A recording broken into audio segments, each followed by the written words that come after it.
nuestras redes sociales. En Twitter, @telediarios. En Facebook, Telediario S. Y en la señal internacional de Ecuador TV para Estados Unidos, a través del paquete latino de DirecTV en el canal 457. Y también vía streaming para el mundo por www.ecuadortv.es.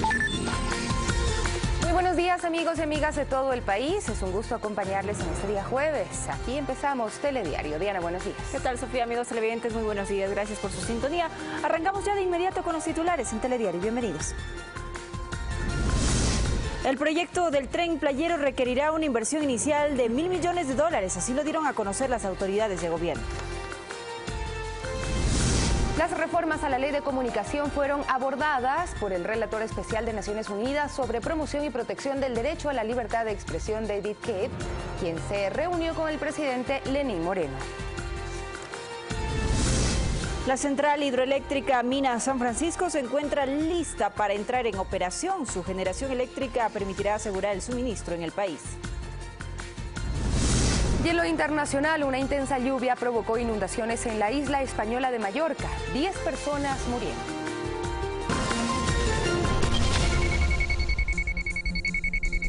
En detalle la información, $1.000 millones es el monto establecido inicialmente por el gobierno nacional para plasmar el proyecto turístico Tren Playero que conectará las ciudades de Daule con Manta. En 26 meses se esperaría que esté terminada esta primera etapa. La idea es potenciar el turismo y el desarrollo económico de las zonas costeras comprendidas entre Daule en la provincia del Guayas y Manta en Manabí. El proyecto denominado Tren Playero tendrá inicialmente esta ruta, que comienza en Daule, pasa por Nobol, llega a Guayaquil, luego tendremos el tramo Guayaquil-Pozora, playas en Navao, Chanduy, Ancón, Salinas, Punta Blanca, Allangue, Montañita, Puerto López, San Lorenzo, hasta llegar a la ciudad de Manta. Para este proyecto el gobierno considera que se necesita una inversión de $1.000 millones. La primera etapa se espera inaugurarla en 26 meses. La segunda etapa pues nos va a llevar un poco más de tiempo porque obviamente en la primera etapa son 100 kilómetros, en la segunda son cerca de un poco más de 300 kilómetros. Son recursos que se esperan provengan directamente de empresas interesadas en desarrollar el proyecto. El Tren Playero se plasmará bajo la figura de concesión. La segunda etapa posiblemente haya que hacer un pequeño subsidio de parte del Estado, pensando siempre en el desarrollo turístico de la zona. Este miércoles en esta conferencia de prensa se dieron detalles generales de esta iniciativa, pues dependerá de los estudios técnicos, el trazado de la ruta y demás consideraciones como costos para los turistas y la ocupación que tendrá en las temporadas vacacionales tanto de la costa como de la sierra. Además, no se descarta darle utilidad para temas de carga. 100.000 contenedores mensuales. Imagínense la carga. Pocos países pueden decir que trasladan 100.000 contenedores. Lo que pasa es que es en la distancia corta. Son 90-95 kilómetros entre Pozor y Daule. Para el régimen, esta es una iniciativa de prioridad y de alto potencial en cuanto a lo turístico y económico. Javier Ceballos, Telediario.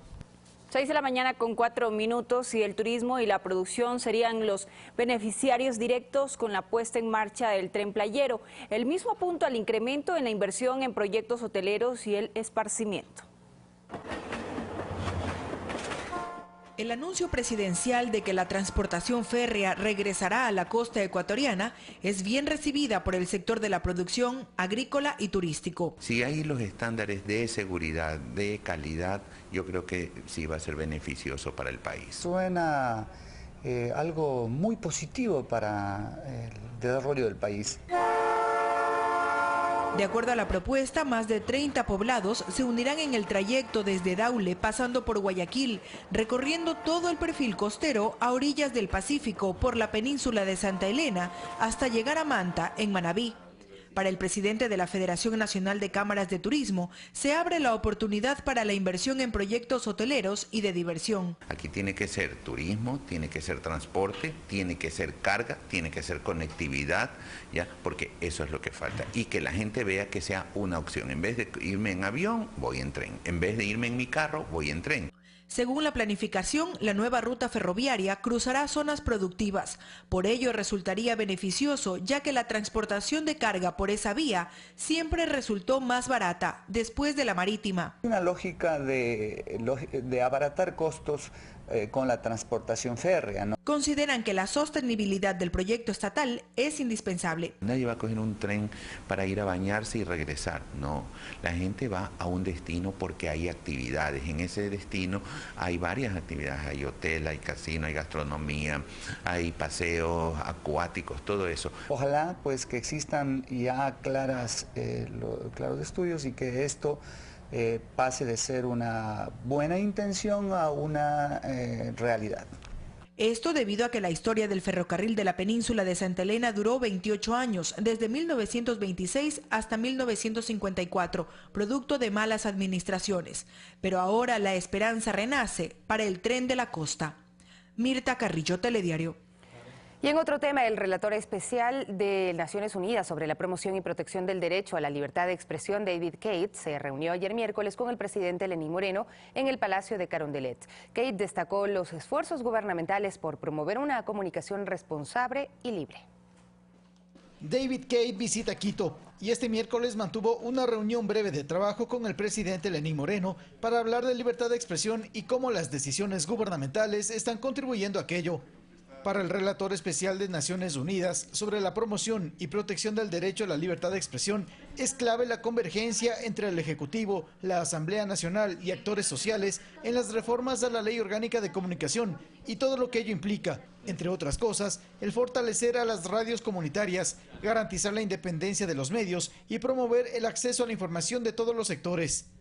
Es claro para mí que tanto el presidente de la República como sus ministros tienen una visión para poder establecer la libertad de expresión en el futuro en este país. Para el secretario nacional de Comunicación, Andrés Michelena, más allá de las reformas a la Ley de Comunicación, hay un plan de trabajo que apunta a que no quede ningún cabo suelto en lo que se refiere al tema de asignación de frecuencias. Esperamos el cumplimiento de lo que ha sido decidido a través de la Contraloría General del Estado sobre ciertas frecuencias que no han sido entregadas de forma transparente y de acuerdo a la legalidad. Es más, anunció que a finales de esta semana o a más tardar inicios de la próxima pueden haber novedades respecto a la asignación de frecuencias de 2 canales de televisión de señal abierta. Hemos solicitado a la Arcotel que nos envíe a la brevedad posible, hasta este día jueves esperamos del proceso, Arcotel nos envíe la situación jurídica de la asignación de esta frecuencia.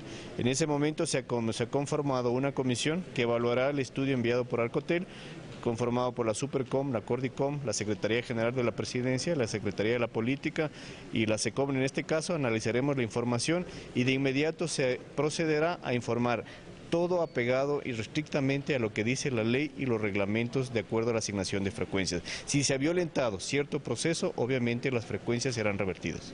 Este jueves el relator Cate dará una conferencia de prensa para dar más detalles de los avances de Ecuador en materia de libertad de expresión.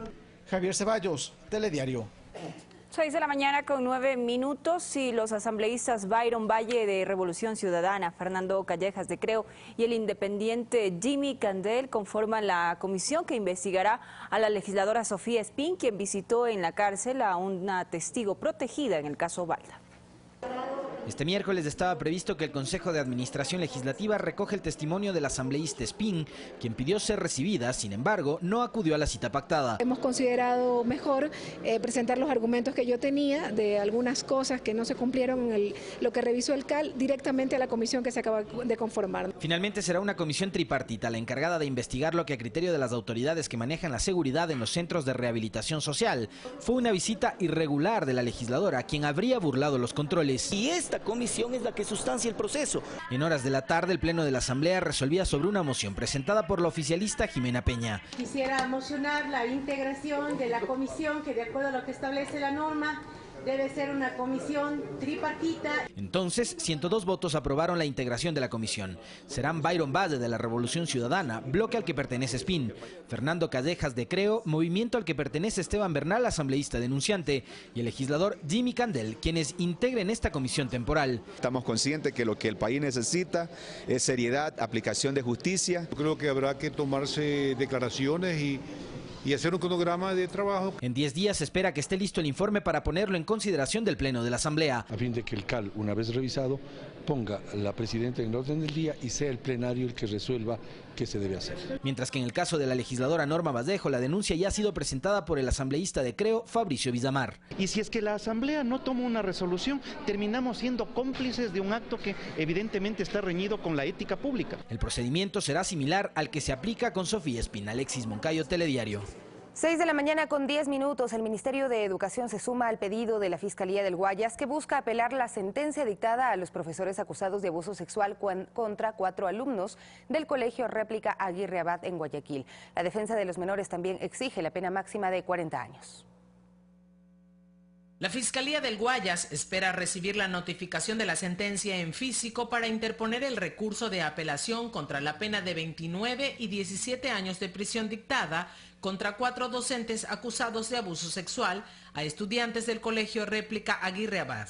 Para el ministro de Educación, Fander Falconi, la petición es procedente. Me parece que cumple parcialmente lo que la sociedad aspira, digamos, es generar la sanción y que estos casos nunca ocurran, de tener cero tolerancia como sociedad, de no permitir acciones negligentes en nuestro sistema educativo. Porque los niños, y según los informes técnicos científicos y las pericias realizadas, no solamente fueron violados por parte de estos docentes, sino que a su vez también se cometió delito de intimidación y delito de tortura. Y todo eso desencadenó, o la finalidad de ellos fue la violación. Entonces no podemos hablar de un solo delito como tal, sino es que existieron varias infracciones o varios delitos. Tras casi un año del proceso, el defensor cuestiona las demoras e inconsistencias en las audiencias. Más que todo en estos casos de abuso sexual a menores debería de existir unas reformas en las cuales sean más rápidos los procesos. Estamos hablando de abusos sexuales a niños y ellos querían acogerse al tema de la caducidad de la prisión preventiva y salir. El Ministerio de Educación ha recuperado 734 sumarios administrativos y los ha entregado a la justicia. Fueron dolosamente archivados, es decir, que no se los siguió su debido proceso. Utilizamos un recurso de revisión extraordinaria. Ahora igualmente en cada uno de esos expedientes esperamos la sanción respectiva. Guadalupe Ayoví, Telediario. 6 de la mañana con 12 minutos y el Consejo Universitario de la Universidad de Guayaquil tiene un plazo de 72 horas para designar a la persona que debe ejercer la rectoría de la institución, según la resolución presentada por el Consejo de Educación Superior. Esto a pocos días de que inicie un nuevo ciclo educativo en la institución. Notificada acá a la universidad. El Consejo Universitario de la Universidad de Guayaquil es el ente que deberá resolver el reemplazo, encargo o subrogación de quien ejercerá la rectoría de la institución estatal. Así lo anunció el Consejo de Educación Superior CES mediante una resolución. Y puedan tomar una decisión apegada, insisto, una vez más, a la normativa vigente dentro de la universidad y en toda la República del Ecuador. El Consejo deberá convocar elecciones de las autoridades faltantes en un plazo de 60 días. Hay una señora vicerrectora que presentó su renuncia. Hay un rector de formación académica que cuenta con impedimento para ejercer cargo público. Esas son las dignidades que faltarían, pues, y las elecciones tienen que darse y designarse los titulares por el tiempo que queda. El informe también contempla que la universidad deberá informar del cumplimiento de las disposiciones que adopte en un término no mayor a 72 horas. Por lo que este jueves el Honorable Consejo Universitario se reunirá para definir quién deberá asumir el rectorado. Mientras tanto, en los exteriores del edificio administrativo, la disputa por el cargo continúa. Ellos no se pueden autoconvocar. El Estatuto Orgánico de la Universidad de Guayaquil en su artículo 58 es específico. Ellos tienen que solicitar a la rectora para que convoquen adjuntando el orden del día. Que nosotros designamos al doctor Rodríguez ante la reunión que ha tenido el día de hoy el CES y que todavía no tenemos la resolución de ellos determinando si es o no es el rector. El CES también exhorta a la comunidad universitaria a rechazar todo acto que atente contra el desarrollo normal de las actividades en el campus universitario. Marlon Chica, Telediario. Y estudiantes del Laboratorio Clínico de la Universidad Central del Ecuador en Quito denunciaron por acoso a un docente. Del 2016 a la fecha se registran 9 casos en la institución. Como resultado, 7 profesores fueron separados de sus cargos. La estudiante llegó junto a sus padres a la universidad. Denuncia el acoso sexual por parte de un docente de la carrera de laboratorio clínico. Él no pasaba notas y luego reclamaba favores sexuales. Pero aún así él no presenta notas, no presenta trabajos, porque al final él tenga esta posibilidad de decirte o te acuestas conmigo o no pasas. Tengo pruebas, tengo testigos, como pudieron ver hay videos del acoso de este docente. Mientras la Comisión de Disciplina trataba el caso, la madre de la estudiante cuenta que la afectación psicológica de su hija era evidente. Entonces sí, mi hija venía siempre preocupada, temerosa. Yo sentía eso en mi hija porque todo el tiempo tenía yo que echarle las bendiciones para que este profesor no le haga propuestas indecentes. Mi hija prefirió hacer la segunda matrícula para no tener que caer en las garras de él. Pero no era la única. Otra joven de 24 años denuncia que los acosos ocurrían dentro y fuera del aula, por parte del mismo profesor. Me intentó besar, incluso me metió la lengua en la oreja, sí. Fue algo horrible. Y como sus ejemplos, que imagínense que echas una bacteria y se acercan macrófagos, y todos los hombres son macrófagos y se acercan a abrazarles, o sea, la cosa era así. Esto mientras el rector de la Universidad Central promete cero tolerancia a la violencia sexual en la casa de estudios. Afirma que un protocolo especial se aplica en estos casos. Mientras el proceso no concluya, no lo podemos sacar de la institución, pero sí lo podemos separar de los alumnos, de las alumnas, como medida de protección. No se descartan acciones penales. Estamos viendo la responsabilidad administrativa, pero eso no quita que busquemos la responsabilidad penal fuera de la universidad. Verónica Rivadeneira, Telediario. 6 de la mañana, 17 minutos, y la concejal Ivonne von Lipke pidió la remoción del edil Edis Sánchez por su ausencia temporal en el cargo mientras fue detenido para investigaciones por presuntos actos de corrupción en el Cabildo. Para Sánchez, esta acción es política y manifestó que presentará su prueba de descargo. Ante la Secretaría General del municipio de Quito, la concejal Ivonne von Lipke presentó una solicitud de remoción del cargo del edil Edis Sánchez, debido a su ausencia temporal entre el 28 de junio y el 6 de julio, tiempo en el que Sánchez estuvo en prisión preventiva por investigaciones de supuestos cobros en el proceso de regularización del transporte. Aquí hay una semana en donde él ha dejado prácticamente abandonado su cargo. Su denuncia se basa en el artículo 333 del Código Orgánico de Organización Territorial COTAD. En el literal B, ausentarse del cargo por más de 3 días hábiles sin haberlo encargado a quien lo subrogue legalmente y sin causa justificada, y este hecho es considerada como causal de remoción de los miembros de los órganos legislativos. Para Sánchez se trata de una acción política y explica que siguió el proceso administrativo respectivo para solicitar licencia durante esos días. Del 28 al 6 hay un pedido de licencia efectuado por mí como concejal, ingresado en la Dirección de Recursos Humanos y certificado y autorizado por los Recursos Humanos, y no me queda más que pensar lo que es una acción politiquera. Según explicó el secretario general del Consejo Metropolitano, Diego Salgado, la documentación pasará a la comisión de mesa para su respectivo trámite. Corresponde a esta secretaría remitir la denuncia a la presidencia de la comisión de mesa para que continúe el trámite. Si se admite la denuncia, el concejal tendrá 10 días para presentar sus pruebas de descargo y posteriormente se presentará un informe que deberá ser analizado por el Pleno del Consejo. Olga Velasco, Telediario. 6 de la mañana con 18 minutos. Les contamos que 30 postulantes pugnan por integrar el Consejo Nacional Electoral. A finales de octubre, el Consejo de Participación Ciudadana elegirá a los 5 vocales y sus suplentes. 5 postulantes se sumaron a la lista de 25 para el Consejo Nacional Electoral definitivo. La Comisión Técnica dio paso a los recursos de revisión planteados por quienes no fueron admitidos en la primera fase del concurso. La Comisión Técnica Ciudadana de Selección recomienda al Pleno del Consejo de Participación Ciudadana y Control Social Transitorio admitir a las siguientes candidatas y candidatos: Bones Reasco, María de los Ángeles, Cronfle Gómez, María Cristina, Morales Vinuesa, Ezequiel Hernando, Gorgosabel Intriago, Giorgi Giordano, Velasco Aro, Jorge Clemente. El reclamo de Luis Verde Soto no fue aceptado porque no presentó una declaración juramentada. Razón por la cual la comisión procedió a recomendar al Pleno la no admisión. La comisión también recalificó los méritos de varios postulantes, entre ellos los actuales vocales del CNE transitorio, Camila Moreno y José Cabrera. Camila Moreno no se le acreditó, recuerdo, el mérito de ser miembro junta receptora del voto. El informe de recomendación recomendación será enviado al Pleno del Consejo de Participación Ciudadana para su aprobación. Una vez que el Pleno apruebe el informe, 2 días del postulante descalificado para presentar su recurso de revisión. El siguiente paso será la selección de 14 candidatos que estará a cargo de los consejeros. Pasan a la fase de impugnación ciudadana y ahí tienen que hacerse las audiencias públicas en el término de 3 días. A finales del mes de octubre, el Consejo de Participación Ciudadana elegiría a los 5 vocales del CNE definitivo y a los suplentes. Valeria Villarroel, Telediario. 6 de la mañana con 20 minutos, es momento de irnos a nuestra primera pausa. Así es, estamos con ustedes enseguida con la información del mundo y los deportes aquí en Telediario. Regresamos.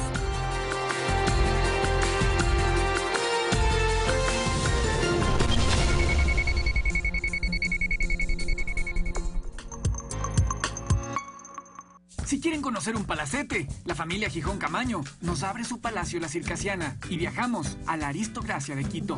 Guerra actoral en la Creperola. En este rincón, Juana Guarderas y allá Monse Astudillo. En el otro, casi 2 metros de Christoph Baumann. Y los latidos patrimoniales de Quito, de día y de noche, por el aire o por tierra, con Cristian Norris, o sea, conmigo. Este sábado en Quito 4012, a las 8:30 de la noche, aquí, en Ecuador TV. Forma parte de nuestro club de suscriptores de Diario El Telégrafo por $13,90 mensuales. Benefíciate de descuentos especiales en establecimientos aliados a nivel nacional. Club de suscriptores El Telégrafo, porque estar bien informado tiene más de un beneficio. Este martes en Memoria del Futuro, un proyecto que capacita a los adultos mayores, buscando disminuir la brecha digital en la sociedad. Un emprendimiento que cuida tu salud y el medio ambiente, ofreciendo productos cosméticos 100% naturales. Y la elaboración de una proteína vegetal a base de granos y cereales ancestrales. Las buenas ideas están en Memoria del Futuro, este martes a las 10 de la noche, por Ecuador TV. Un periodista de investigación que pone en jaque al poder. La fuente tiene derechos, está en la Constitución del Ecuador, está en el Sistema Interamericano de Derechos Humanos, está en las leyes, porque los periodistas tenemos ética, los periodistas tenemos un prestigio profesional que defender. Yo he denunciado a casi todos los gobiernos de la época democrática después de Hurtado. Juan Carlos Calderón nos acompaña en Derechos Reservados, periodismo sobre periodismo. Este domingo a las 9 de la noche, por Ecuador TV. Cada año las estaciones transforman a nuestro planeta y el verano trae abundancia. Pero el intenso calor puede llevar a los animales hasta sus límites. Planeta Peligro. Este domingo a las 8 de la noche, por Ecuador TV.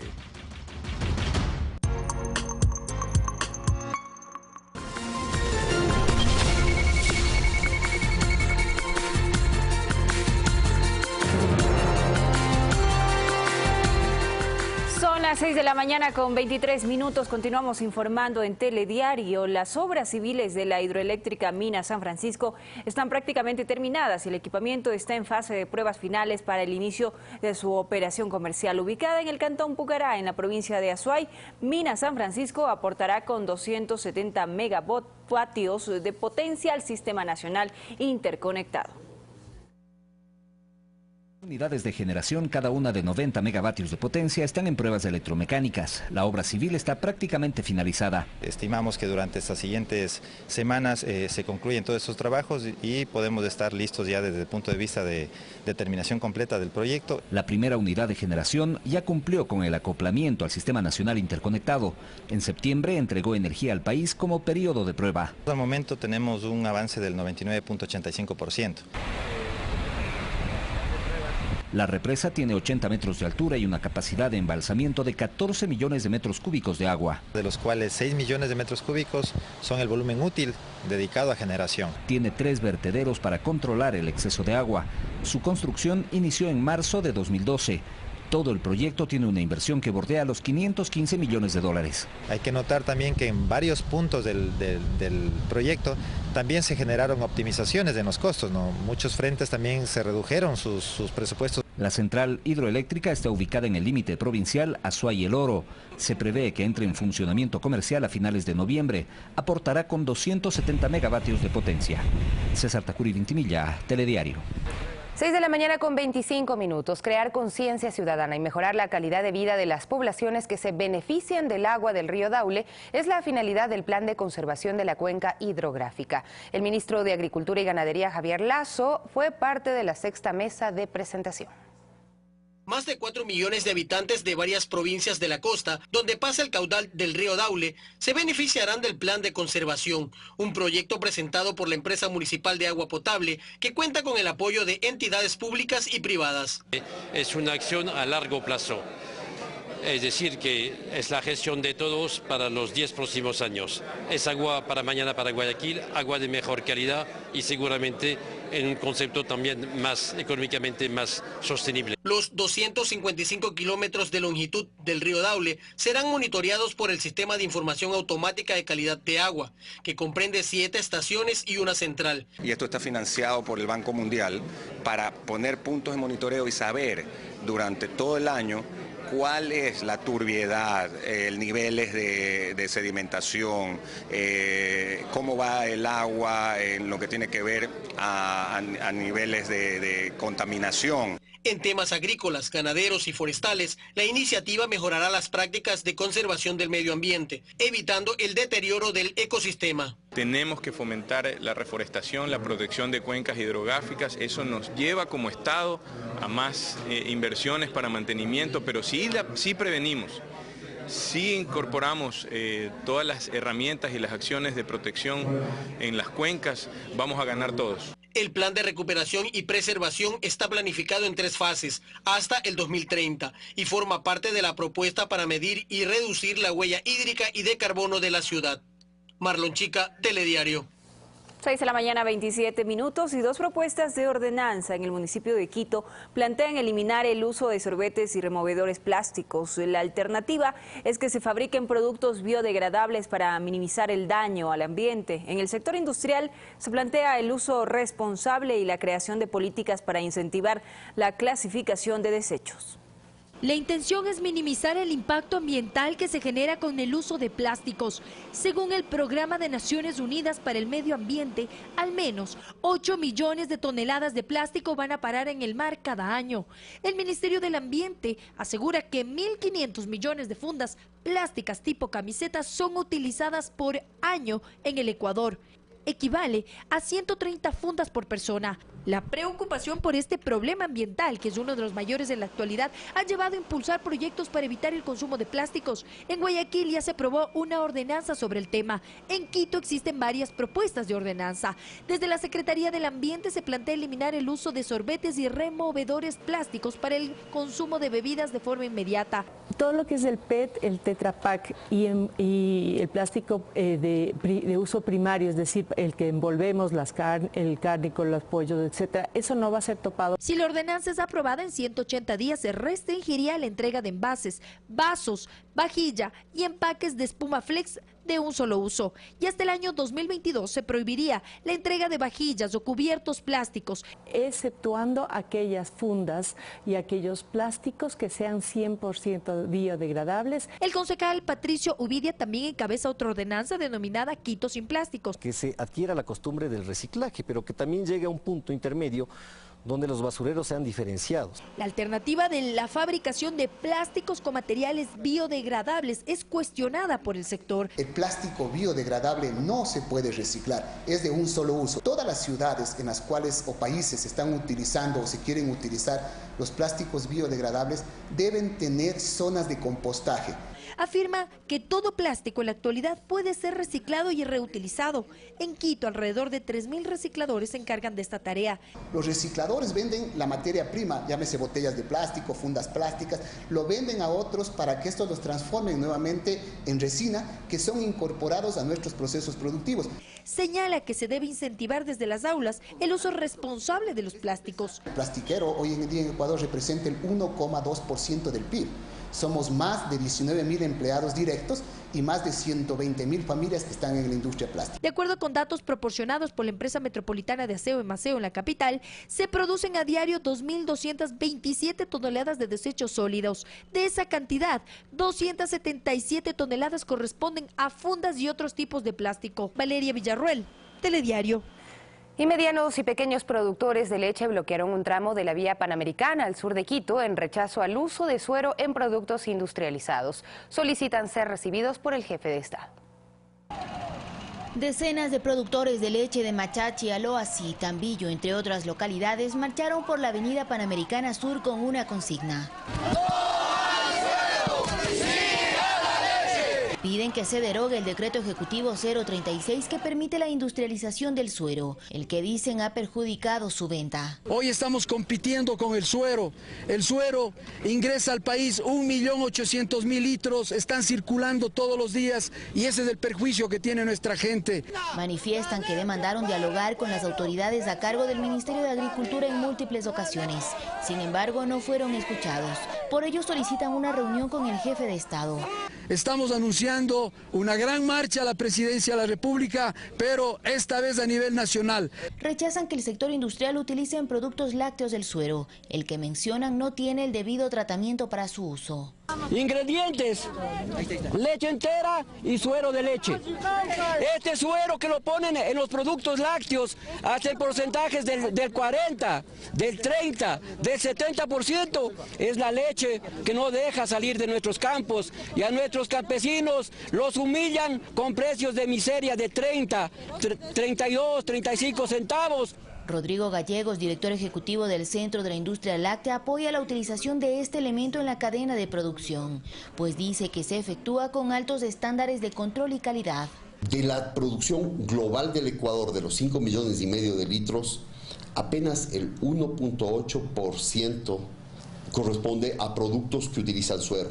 Las industrias lácteas en el Ecuador utilizan alrededor de 98.000 litros diarios de suero. De su lado, los manifestantes exhortan a las autoridades mayor control en el precio referencial de 42 centavos el litro. Olga Velasco, Telediario. 6 de la mañana, 32 minutos, y hasta el próximo 14 de octubre estará abierta al público capitalino la segunda Feria de la Vivienda BIES 2018. Más de 200 proyectos inmobiliarios serán presentados como una alternativa para adquirir su casa propia. El espacio del Centro de Exposiciones Quito está dispuesto para presentar durante los próximos 5 días 200 proyectos inmobiliarios que forman parte de la Feria de la Vivienda BIES 2018, la segunda que se realiza en la capital durante este año y que significa también la ratificación del gobierno en brindar el derecho de tener una casa propia para los ecuatorianos. Generamos casi el 25% del Producto Interno Bruto Nacional y que además tenemos como misión ayudar a miles de ecuatorianos a cumplir con el tan anhelado sueño de tener una casa propia. De paso, también es la insistencia de impulsar al sector de la construcción en el país. Solo el BIES ha invertido 1.300 millones de dólares en lo que va del año. Es un eje fundamental del BIES bajo los lineamientos estratégicos de la reactivación económica del gobierno del presidente Lenín Moreno Garcés. La orientación de nuestros créditos llegue a aquellos que menores de ingresos tengan en condiciones en las que se puedan asumir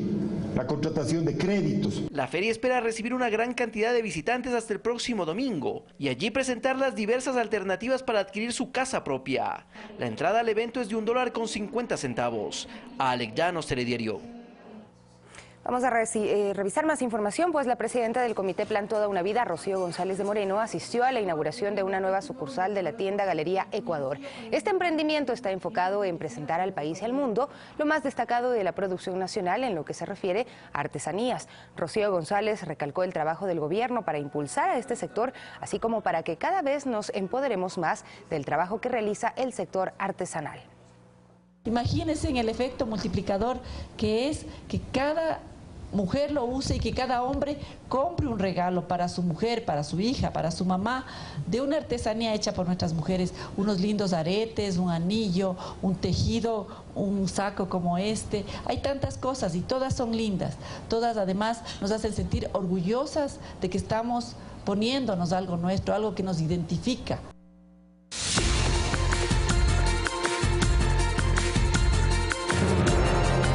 Vamos con información del mundo. Keiko Fujimori, la líder del partido Fuerza Popular e hija del expresidente de Perú, Alberto Fujimori, fue detenida de manera preliminar por presunto lavado de activos y financiamiento ilegal por parte de Odebrecht en la campaña de 2011. La líder del partido opositor Fuerza Popular, Keiko Fujimori, acudió a un tribunal para ser interrogada por presunto lavado de activos junto a su esposo Mar Vito. Fue entonces que la Fiscalía ordenó una detención preliminar de 10 días junto a otras 19 personas. Ha detenido a ella de una manera arbitraria, injustamente. Es un exceso más de parte del fiscal.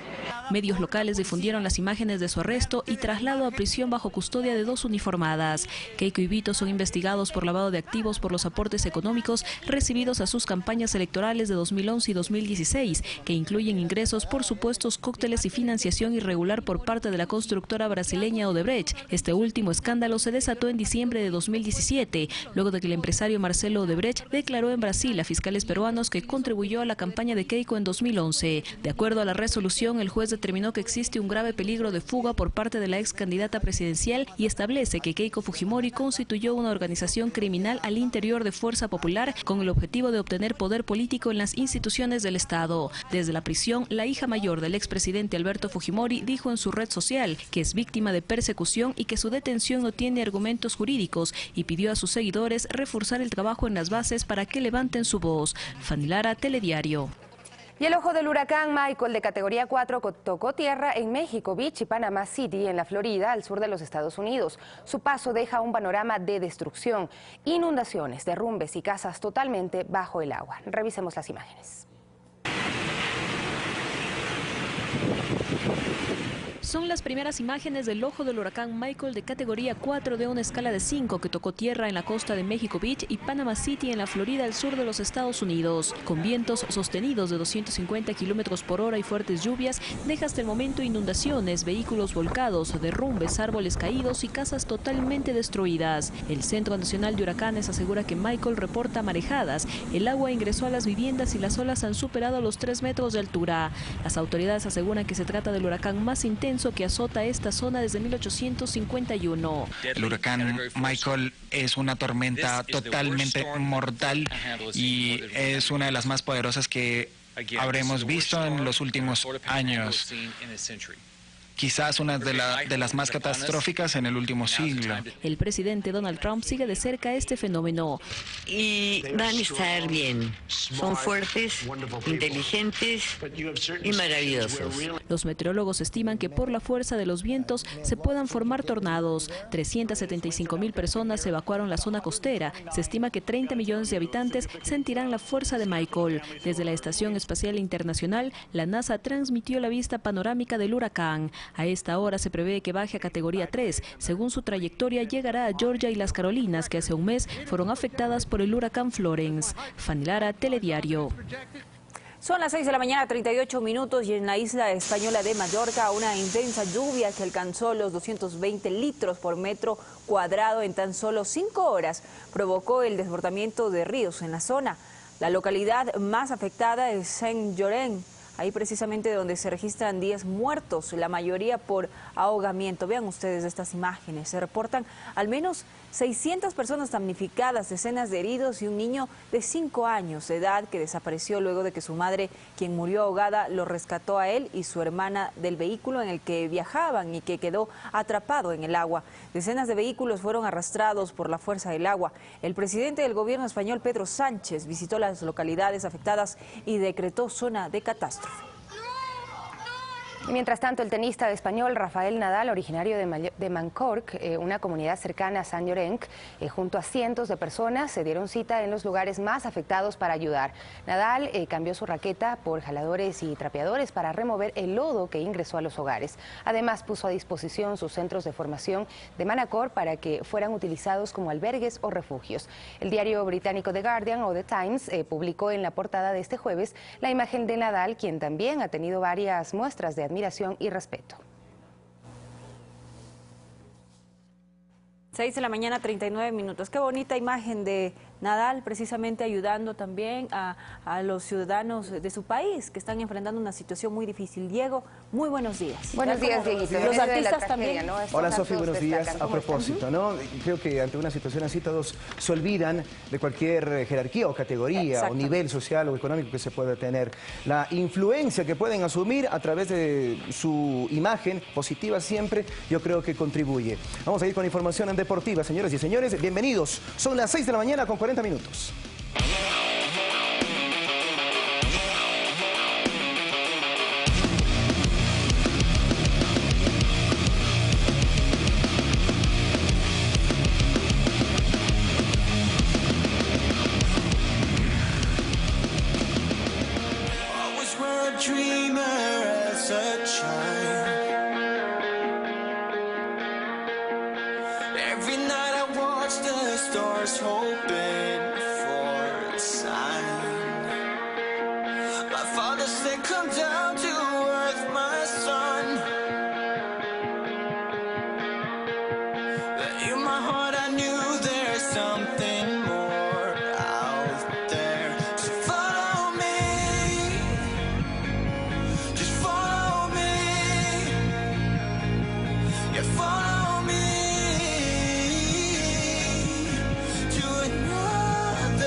Señoras y señores, bienvenidos. Aquí está la información deportiva y de la buena, porque comenzamos con todo el resumen de lo ocurrido ayer en las 2 etapas recorridas de la Vuelta Ciclística al Ecuador. Mi nombre es Diego Valencia y les invito a que me sigan en las redes sociales, tanto de Twitter como de Instagram, donde compartimos también comentarios, emociones e información como la que se generó ayer, este miércoles, en la 5ª etapa de la Vuelta al Ecuador, donde el ganador fue Esteban Villarreal en el recorrido disputado entre Cayambe y Cotacachi, con una distancia de 78.2 kilómetros. Ese fue el tiempo registrado dentro de 1 hora y 15 minutos. Ese fue el recorrido registrado dentro del tiempo de 1 hora y 15 minutos. Más tarde, en Ibarra, se disputó la 6ª etapa en un circuito de 66 kilómetros. Atención, el ganador fue el gran Jonathan Villavicencio, con un tiempo de 1 hora y 32 minutos. Además, cabe mencionar que el ecuatoriano Jonathan Caicedo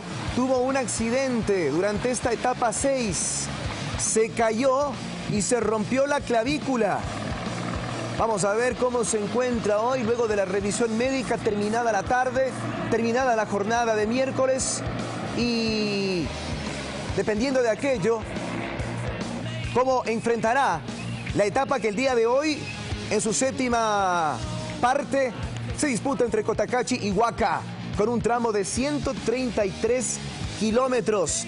También en Ibarra, al finalizar, estuvo la bandera a cuadros, en la mano del carchense pedalista Richard Carapaz.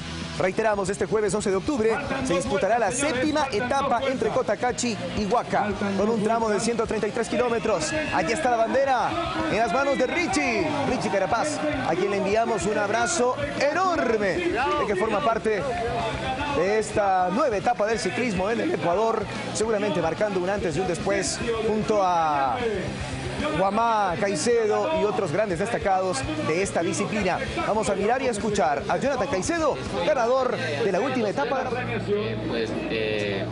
Estoy por allá porque me fui a probar en el ciclismo, a tratar de dar el siguiente paso. No se pudo, así que este año he estado trabajando y con el tiempo que me quedaba entrenando, pero el Club de Ciclismo Cayambe ha tenido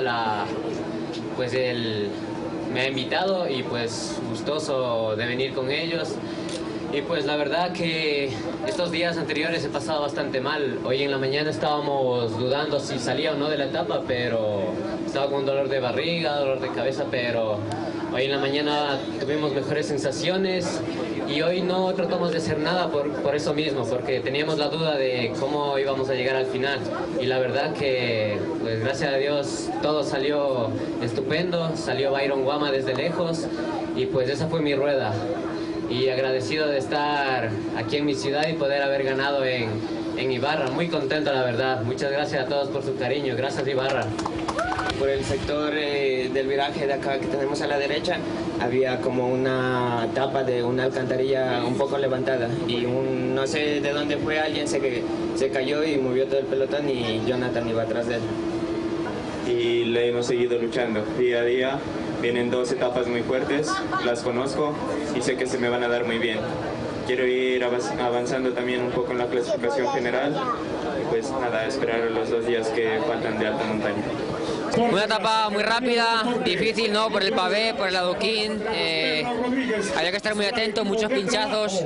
Lamentablemente la caída de Jonathan Caicedo pues fue por toda la carrera y bueno, la verdad que ha sido un día más importante de pasar, de superar sobre todo eso, caídas o lesiones y bueno, afortunadamente la salvamos. Ahora ya pensar en mañana, a descansar, que vienen días muy duros. Y una vez más mandar saludos a Jonathan, mucho ánimo, él es un gran corredor, una gran persona y se va a recuperar muy pronto. Nos unimos a esas buenas vibras dedicadas para Jonathan Caicedo. Dije Jonathan Caicedo, el momento de presentar la nota del ganador. Debí decir Jonathan Villavicencio, que fue el ganador de la etapa ayer con la que culminó este miércoles. Le deseamos lo mejor a Jonathan Caicedo, una pronta recuperación y luego de la evaluación que se le ha hecho en las últimas horas de ayer, saber si la vuelta ciclística para él se termina o no. Lo más probable es que sí, debido a la fractura de clavícula tras ese accidente lamentable que describía uno de los competidores. 6 de la mañana con 46 minutos, momento de revisar lo que está sucediendo en la isla Trinitaria, en Guayaquil, donde se va a realizar el gran estreno o el preestreno a nivel nacional de la película Siguiente Round, un filme de boxeadores que nacen en el popular barrio de Guayaquil y que mostrará la realidad que viven estos deportistas. Vamos a mirar a continuación el tráiler de la película que en su estreno nacional se vivirá mañana en diferentes salas de cine.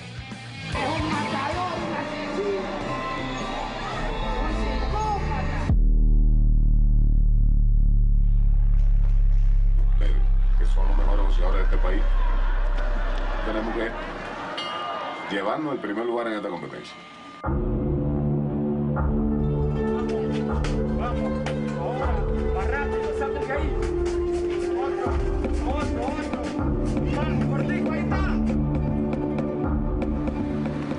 Que cada uno de ustedes, de este grupo de la Trinitaria, tiene problemas, bastante problemas económicos. Tienen problemas en su casa, resuelvan el problema a través de esto del museo.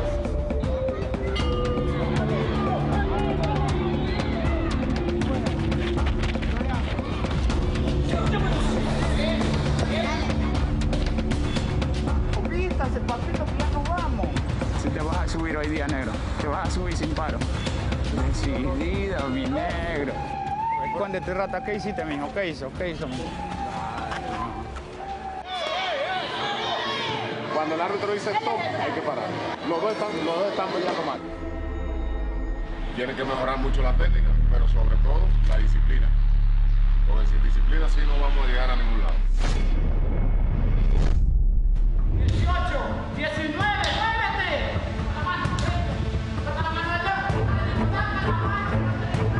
Mañana, tarde, noche, siempre trata de hacer boxeo para que pierdas, vayas perdiendo tu miedo.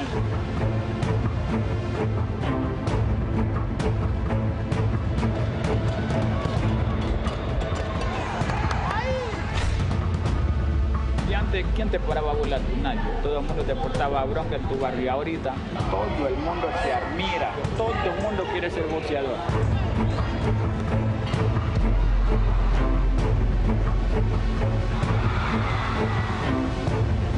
Son buenos. Sí, pero no me aman.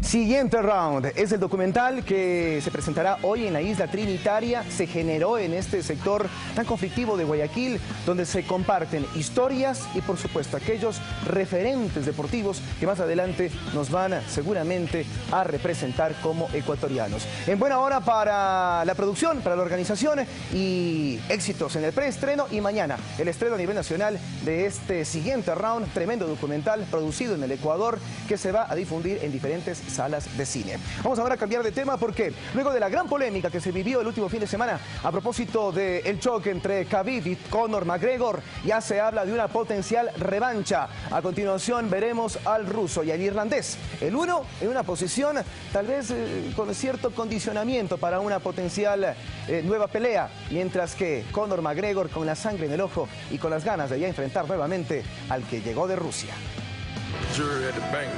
El asalto de Nurmagomedov al equipo de McGregor, la agresión que el irlandés recibió por parte de terceros dentro del octágono y el caos que se liberó marcaron de manera bochornosa el final de una gran exhibición.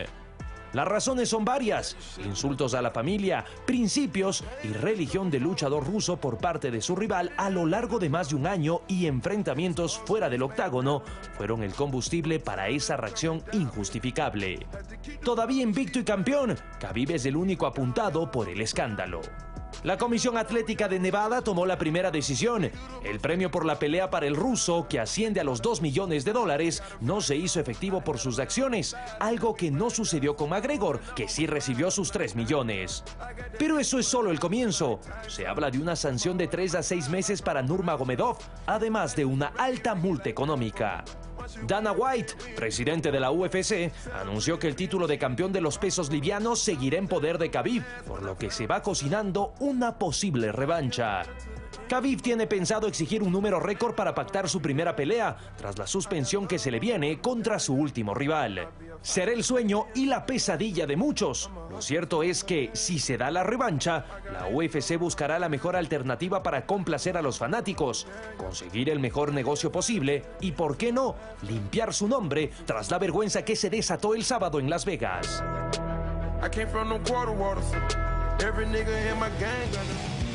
Tremenda revancha entre Khabib y Conor McGregor, el ruso y el irlandés, seguramente tratando de reeditar lo que fue una de las peleas más memorables de la UFC el último sábado. Señoras y señores, cambiamos de tema radicalmente, porque ayer fue presentado en la Fórmula 1 la W Series, quiere decir la serie de mujeres, quienes también se ponen al volante demostrando aquellas características especiales que seguramente también ahora la quieren poner a prueba.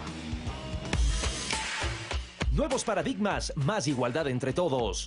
Esa es la máxima mundial y el deporte busca no quedarse atrás. Esta semana se anunció la creación de la W Series, el campeonato de monoplazas exclusivo para mujeres. Una alternativa que ha levantado polémica y debate, pero que tendrá su estreno en el 2019. Ellos afirman que lo ideal es la apertura de la Fórmula 1 para que puedan competir abiertamente mujeres contra pilotos hombres, como sucede en las categorías estadounidenses de NASCAR y las series de IndyCar. Sin embargo, las dificultades para que la Fórmula 1 amplíe sus horizontes y para evitar que muchas mujeres pilotos se queden en el camino han sido el motor de creación de la W Series, la que propone un campeonato para 18 o 20 equipos, un proceso de selección que incluirá simulador, pruebas en pista, conocimientos de ingeniería y pruebas físicas. Tras esto, se elegirán a las mejores para participar en este certamen gratuito en su inscripción y con premios de hasta 1.5 millones de euros. La novedad se presenta en el monoplaza, un F3 con un motor 1.8 turbo, con 6 marchas y halo.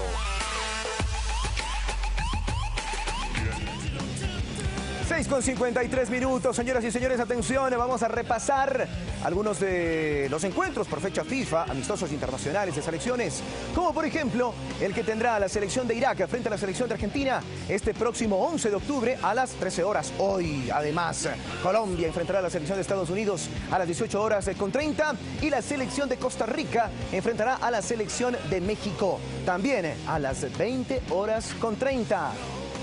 La selección de España medirá a las 13:45 a Gales, mientras tanto que la selección de Francia enfrentará a la selección de Finlandia a las 14 horas, también hoy, y Polonia enfrentará a la selección de Portugal a las 13 horas con 45.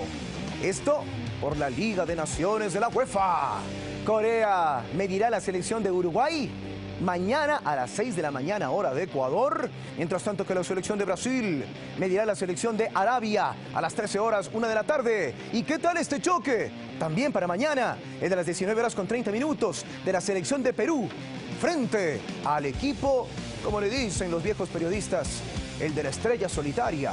La selección de Alemania enfrentará, Bélgica, enfrentará a la selección de Suiza, también este 12 de octubre a las 13:45. Croacia medirá a la selección de Inglaterra a las 13:45. Holanda, Países Bajos, a las 13:45.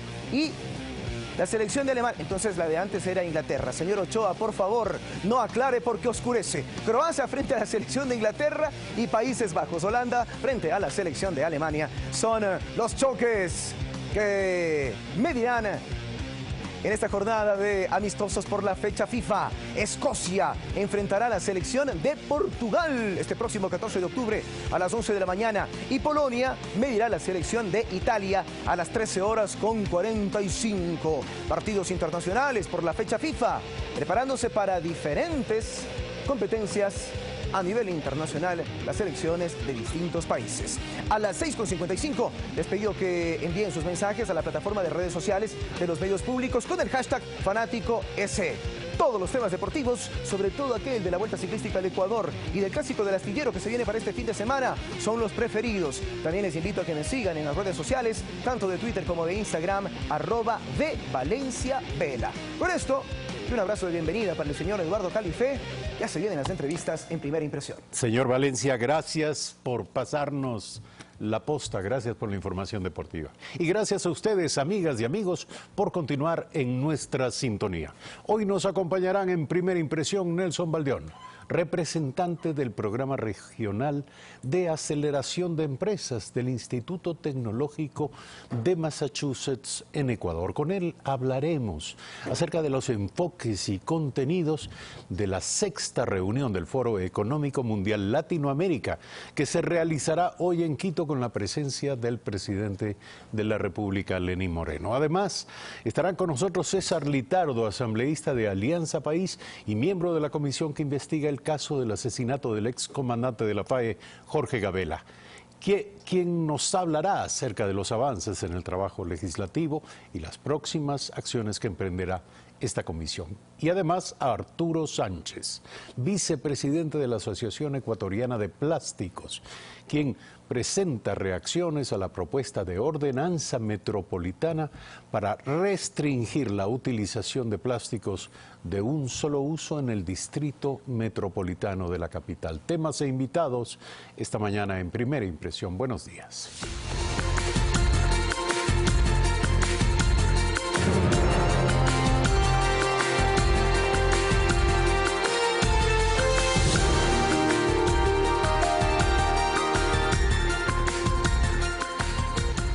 Seis de la mañana, 57 minutos. Gracias por acompañarnos a través de la señal nacional de Ecuador TV.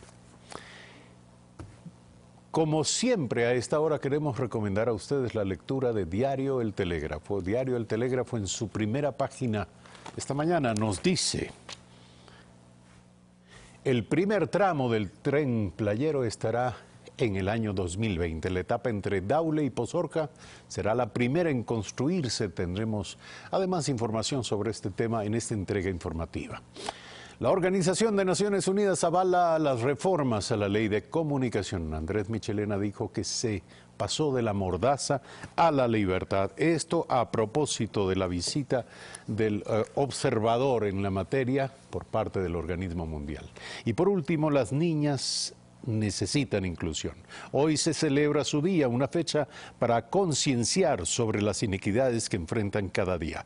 El 67% de las pequeñas ha sufrido agresiones, es un número impactante. La mayoría de ellas ocurre en el hogar. La discriminación las obliga a realizar tareas domésticas, lo que las aleja de la educación. Plan Internacional activa hoy una campaña sobre esta materia en todo el país. 6 de la mañana, 58 minutos. Y comenzamos con lo anunciado hace pocos minutos. Se encuentra con nosotros Nelson Baldeón, representante del Programa Regional de Aceleración de Empresas del Instituto Tecnológico de Massachusetts, MIT, en el Ecuador. Buenos días, gracias por aceptar esta invitación.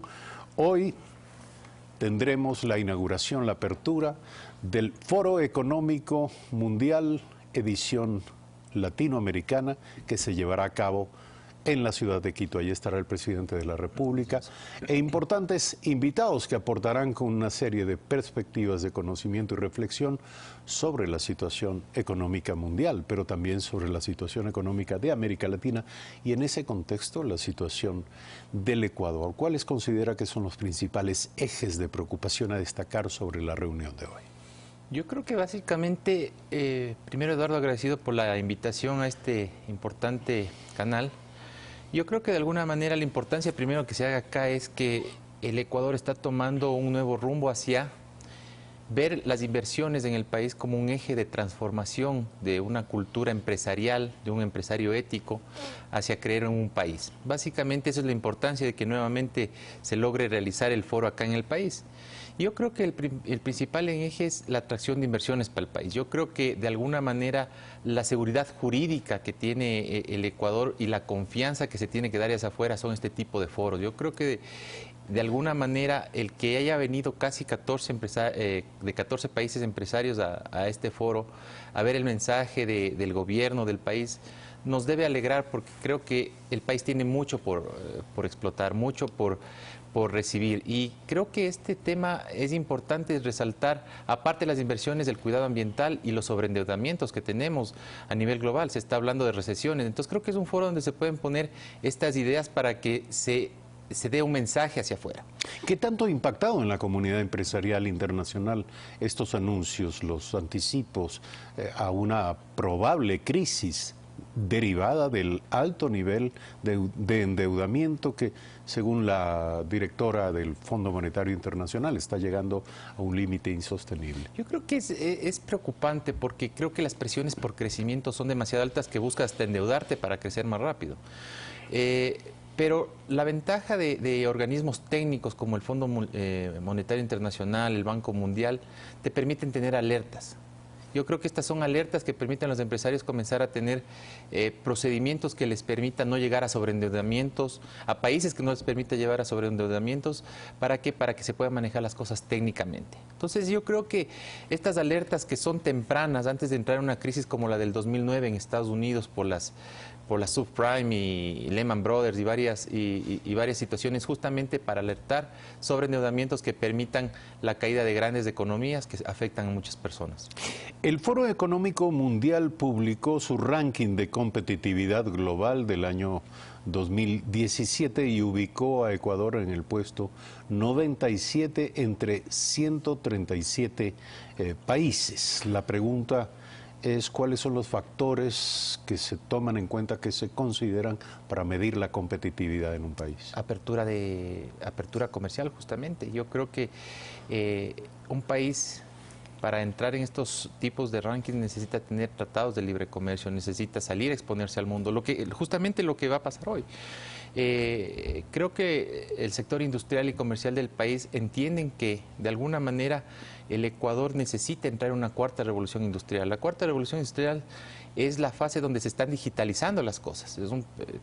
Estamos hablando de empresas tipo Amazon, donde ya todo es digital, está en la nube. Es un mundo omnipresente que realmente mueve la economía. Y yo creo que es una gran oportunidad que tiene el Ecuador para promoción de turismo.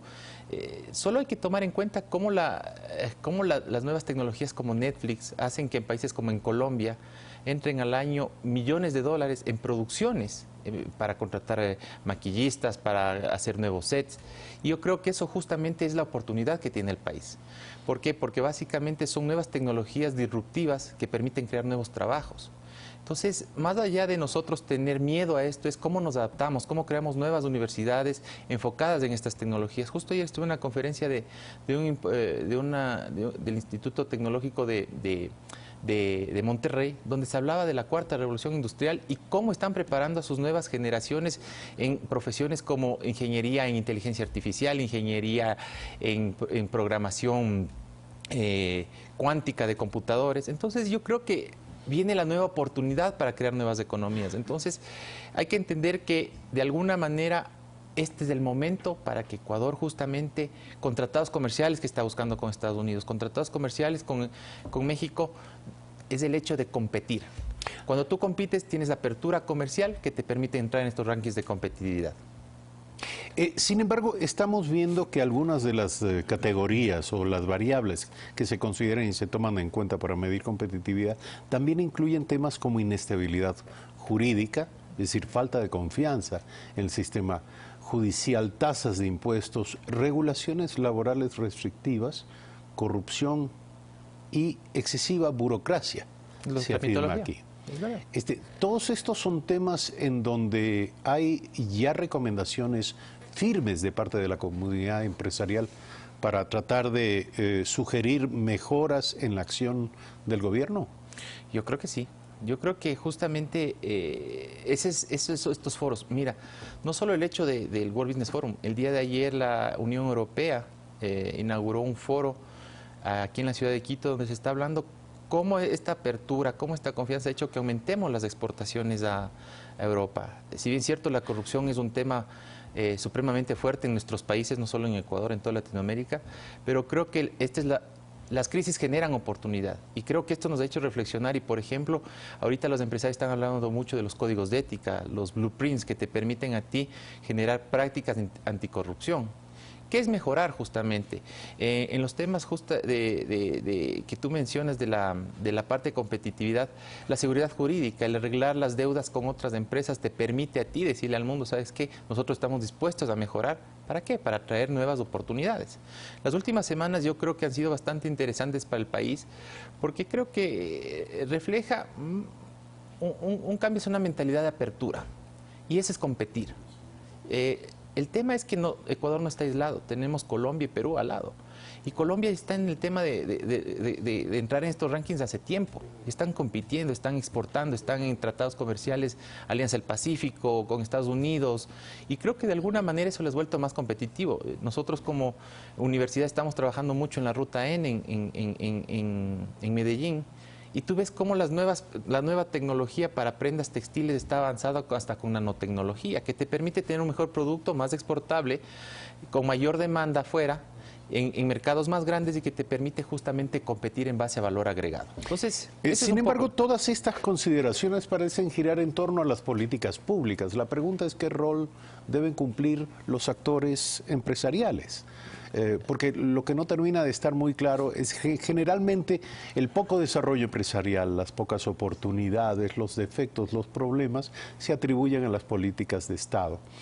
Pero no de ello depende solamente. Por ejemplo, hace pocos días el ministro de Finanzas, Richard Martínez, hizo un llamado a invertir de manera enérgica. Esto ya parece, ya parece trasladar la corresponsabilidad a los propios actores inversionistas del sector privado para que de alguna manera rompan las viejas creencias que les impiden definitivamente volcar en el Ecuador recursos y proyectos. Yo creo que el secreto de todo esto es la confianza, Eduardo.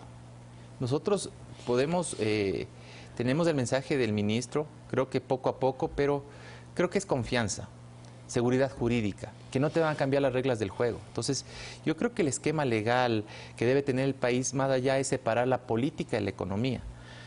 Y te repito, te voy a poner casos de nuestros vecinos. O sea, puede haber temas políticos, pero el tema económico es otra cosa, que te permite saber planeación de largo plazo, donde tú sabes que puedes invertir tu capital, tanto extranjero como nacional, pero en esquemas de confianza, no que mañana te van a cambiar las reglas del juego. Entonces, lo importante para crear emprendimiento, que es en lo que nos enfocamos mucho, y lo que pedimos es tener reglas seguras de aquí no a 2, 3 años, es a 20 años. Porque los capitales no son inversiones de un día, de 2 días, son de 20, 15 años. Entonces yo creo que el ministro ha tenido la fortaleza de decir hay que invertir, pero también nosotros tenemos que pedir desde la parte de seguridad jurídica para que entren esos capitales, no te cambien las reglas del juego en la noche a la mañana y te permitan a ti generar esa riqueza que se traslada en creación de empleos. Entonces, ese yo creo que es el pedido al sector empresarial, pero el sector empresarial pide confianza.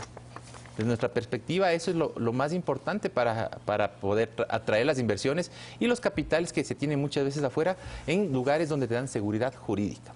7 de la mañana, 9 minutos para concluir este diálogo. Gracias a sus gestiones, entendemos, uno de los conferencistas de este Foro Económico Mundial Latinoamérica será el señor Reinhold Steinbeck de la Universidad de Stanford, quien va a presentar es profesor de la Universidad de Stanford y va a presentar una conferencia llamada Crecimiento Empresarial y Desarrollo Sostenible en la era de la cuarta revolución industrial.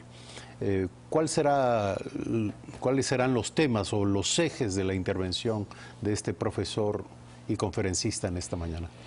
Justamente lo que tú mencionas, Eduardo, es eso, que nosotros tenemos que entender lo que está pasando en el mundo, tenemos que ubicarnos en el contexto global. Los principales temas de él básicamente es, primero, hacernos entender que tenemos que aprender a colaborar entre todos. Mira, yo represento a una universidad, él es de otra universidad, están trabajando juntos por crear valor. El profesor es un emérito profesor de innovación, tecnología, justamente de Stanford. Él aceptó la invitación acá al país porque creemos que de alguna manera es transmitirles lo que está pasando. Tenemos que cambiar la manera de pensar en el Ecuador. Él va a hablar mucho de design thinking, de cómo pensar diferente. Creo que en el contexto actual ya no podemos pensar de la misma manera que lo pensábamos ni siquiera hace 100 años, hace 5 años, hace 4 años. Las tecnologías disruptivas que te permiten generar cambios exponenciales en la vida de muchas personas. Entonces el contexto principal de él hablar es cómo está cambiando el mundo, cómo hay que cambiar la mentalidad del mundo, cómo hay que trabajar competitivamente, cooperar y competir para llegar a un esquema donde el beneficiario sea crear valor a los demás.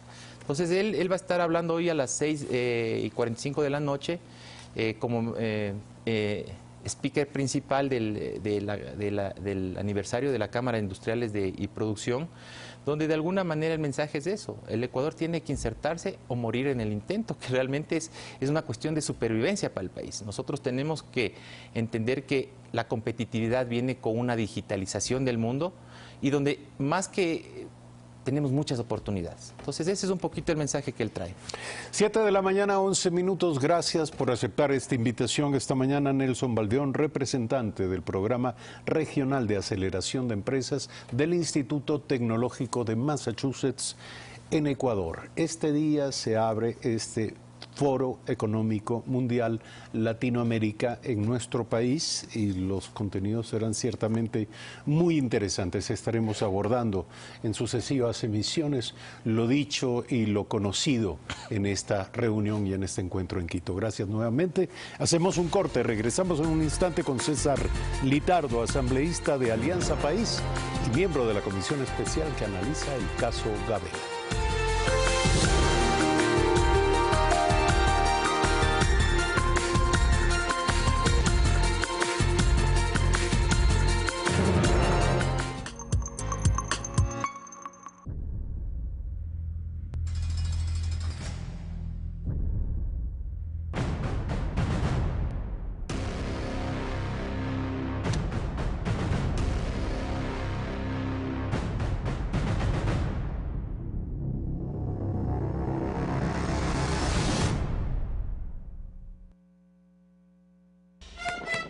Espacios y parques para hacer buenos amigos.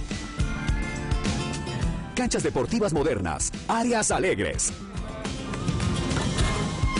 En la salud y el deporte, Riobamba primero. Más de 40 parques en Riobamba. Estamos construyendo la ciudad que queremos. Alcaldía de Riobamba. Hoy, Eje busca desesperadamente a sus 2 hijas. Ege, levántate. Ven. ¿Qué? Las niñas no están, levántate. ¿Cómo que no están? No están aquí, lo juro. ¿Qué? Ates hace sentir celosa a Eda. Mi último deseo. Hoy, 21 horas, por Ecuador TV. Cada noche, no solo traemos la noticia, te traemos a quienes son participantes de la misma. Entrevistas de importancia sobre las coyunturas del momento. Investigación, frontalidad, información veraz. Imparcialidad ante los hechos. Si es noticia, está en Telediario. De lunes a viernes a las 8 de la noche, por Ecuador TV, la región de la diversidad, cuya riqueza principal está en la gente y su cultura. Un continente de cambios y que lucha por triunfar. Todos los domingos caminemos juntos por América ahora, en Ecuador TV. A las 6:30 p.m. por Ecuador TV.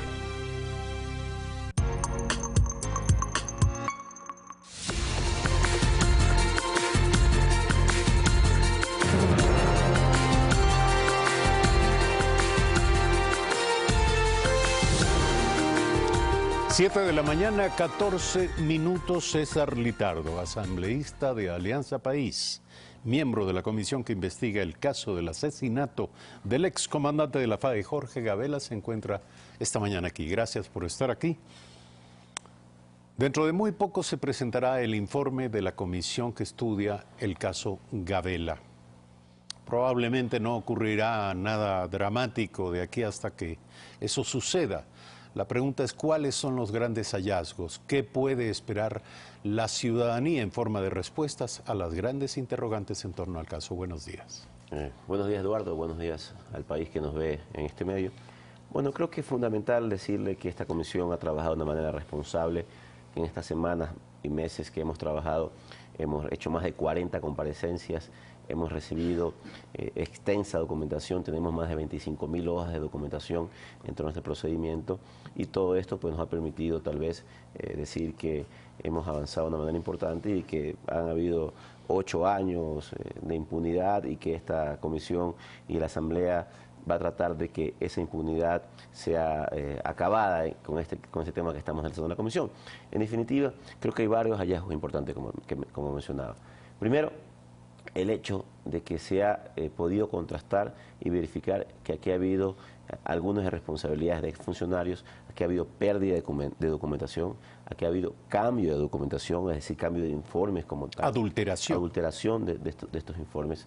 Ha habido, por poner un ejemplo, la conclusión de que el perito Mesa entrega al Ministerio de Justicia 20 cajas de documentos y en el Ministerio de Justicia no existe un solo documento como tal, de que en su momento dado varios exministros han mencionado dentro de este proceso de que se reunían en el famoso comité que analizaba este caso y que simplemente eran reuniones donde se llevaba un acta de registro y no había actas que sustenten lo que se trataba en el mismo, pero una vez que han comparecido en la comisión las dos secretarias que en distintos tiempos estuvieron presentes en este comité, se encuentran que tenemos 72 actas de esas reuniones del comité. Es decir, hay muchas contradicciones. ¿Y no serán actas adulteradas por el hecho de que aparecen a última hora? Estamos revisándolas, pero yo digo, más allá, estamos revisando la información que contienen, pero más allá del tema de lo que contengan o sean adulteradas o no, es la forma contradictoria como en un momento dado se decía de que no había nada, que no había un registro de lo que se hacía, y luego aparecen 72 registros de ese tema, ¿no?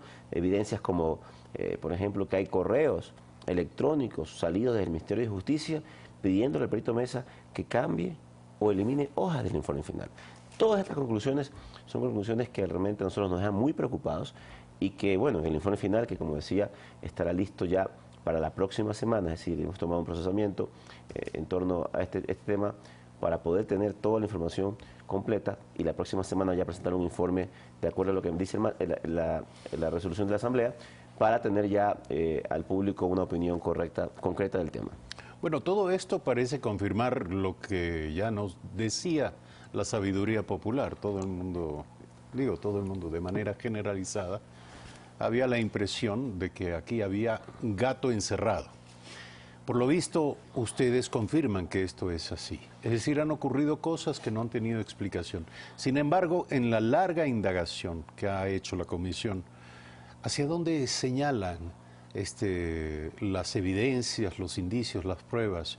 Quiero decir, por lo visto se produjo un concierto para impedir la transparencia, para ocultar información, etcétera. ¿Quiénes serían potencialmente los responsables de ello?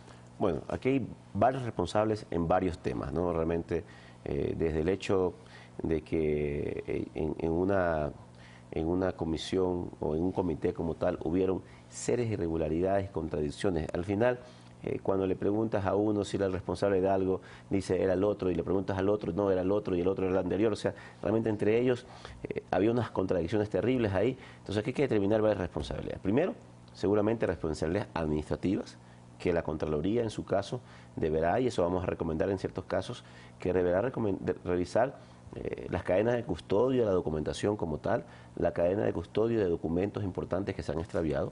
Segundo, aquí hay responsabilidades seguramente que una vez que entiendo ya está en proceso o va a procesar la Fiscalía este esta contratación de la reconstrucción del tercer informe, ya ahí tendrán los nombres de los autores intelectuales y materiales del caso, porque el perito Mesa nos manifestó que él, una vez que haga este procesamiento, va a determinar los nombres de autores materiales e intelectuales, porque él en su memoria los tiene presentes. Es lo que necesita tener es... Pero estamos hablando de autores de presuntos autores del crimen, del asesinato del general Gabela. Yo me refiero a la responsabilidad de quienes han coparticipado en toda una sucesión de eventos que tienen que ver con ocultamiento de información, adulteración de documentos. Todos ellos tendrán que tener su responsabilidad en cada uno de sus niveles. Eso es fundamental.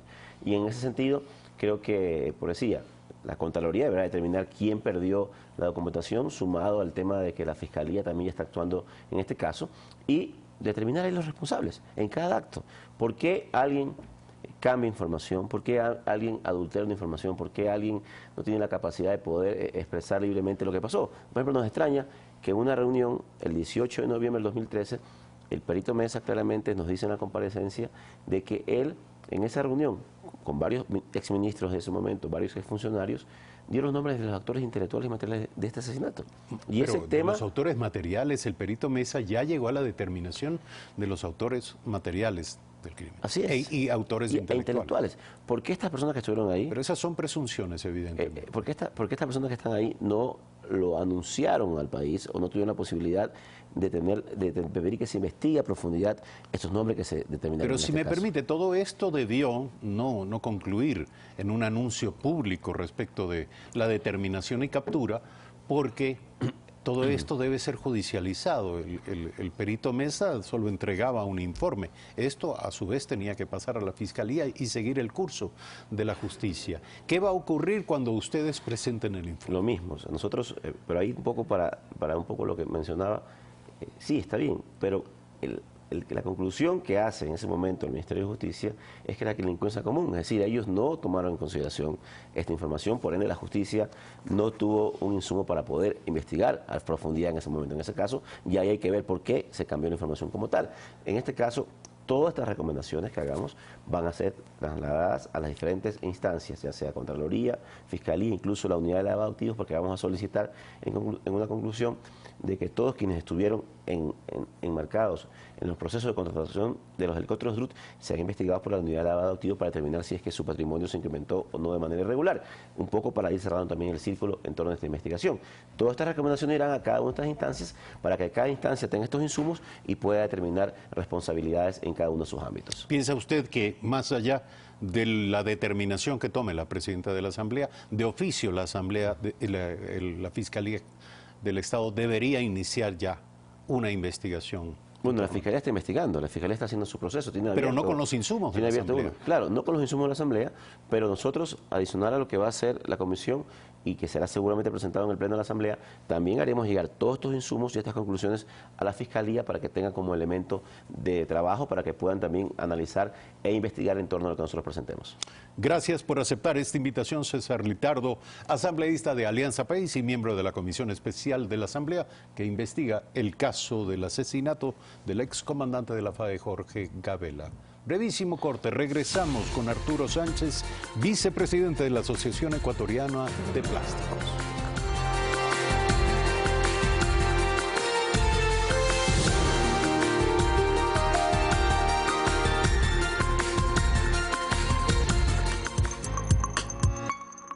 Este fin de semana en Cine Familiar.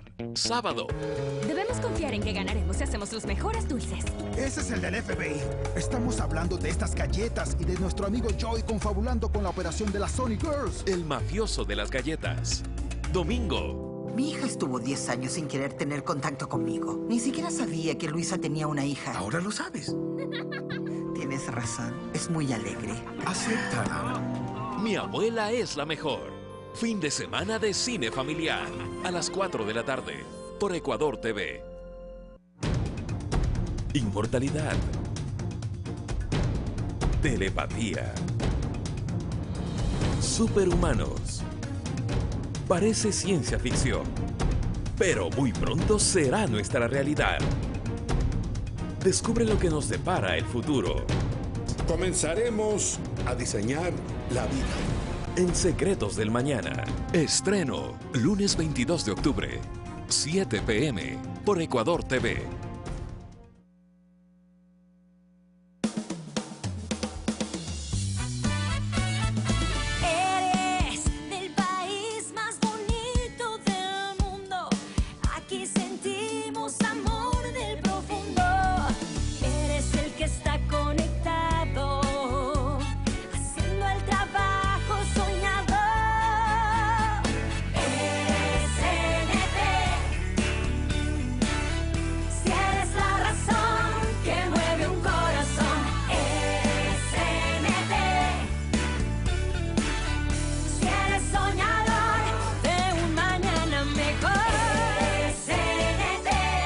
CNT, lo que eres nos hace grandes.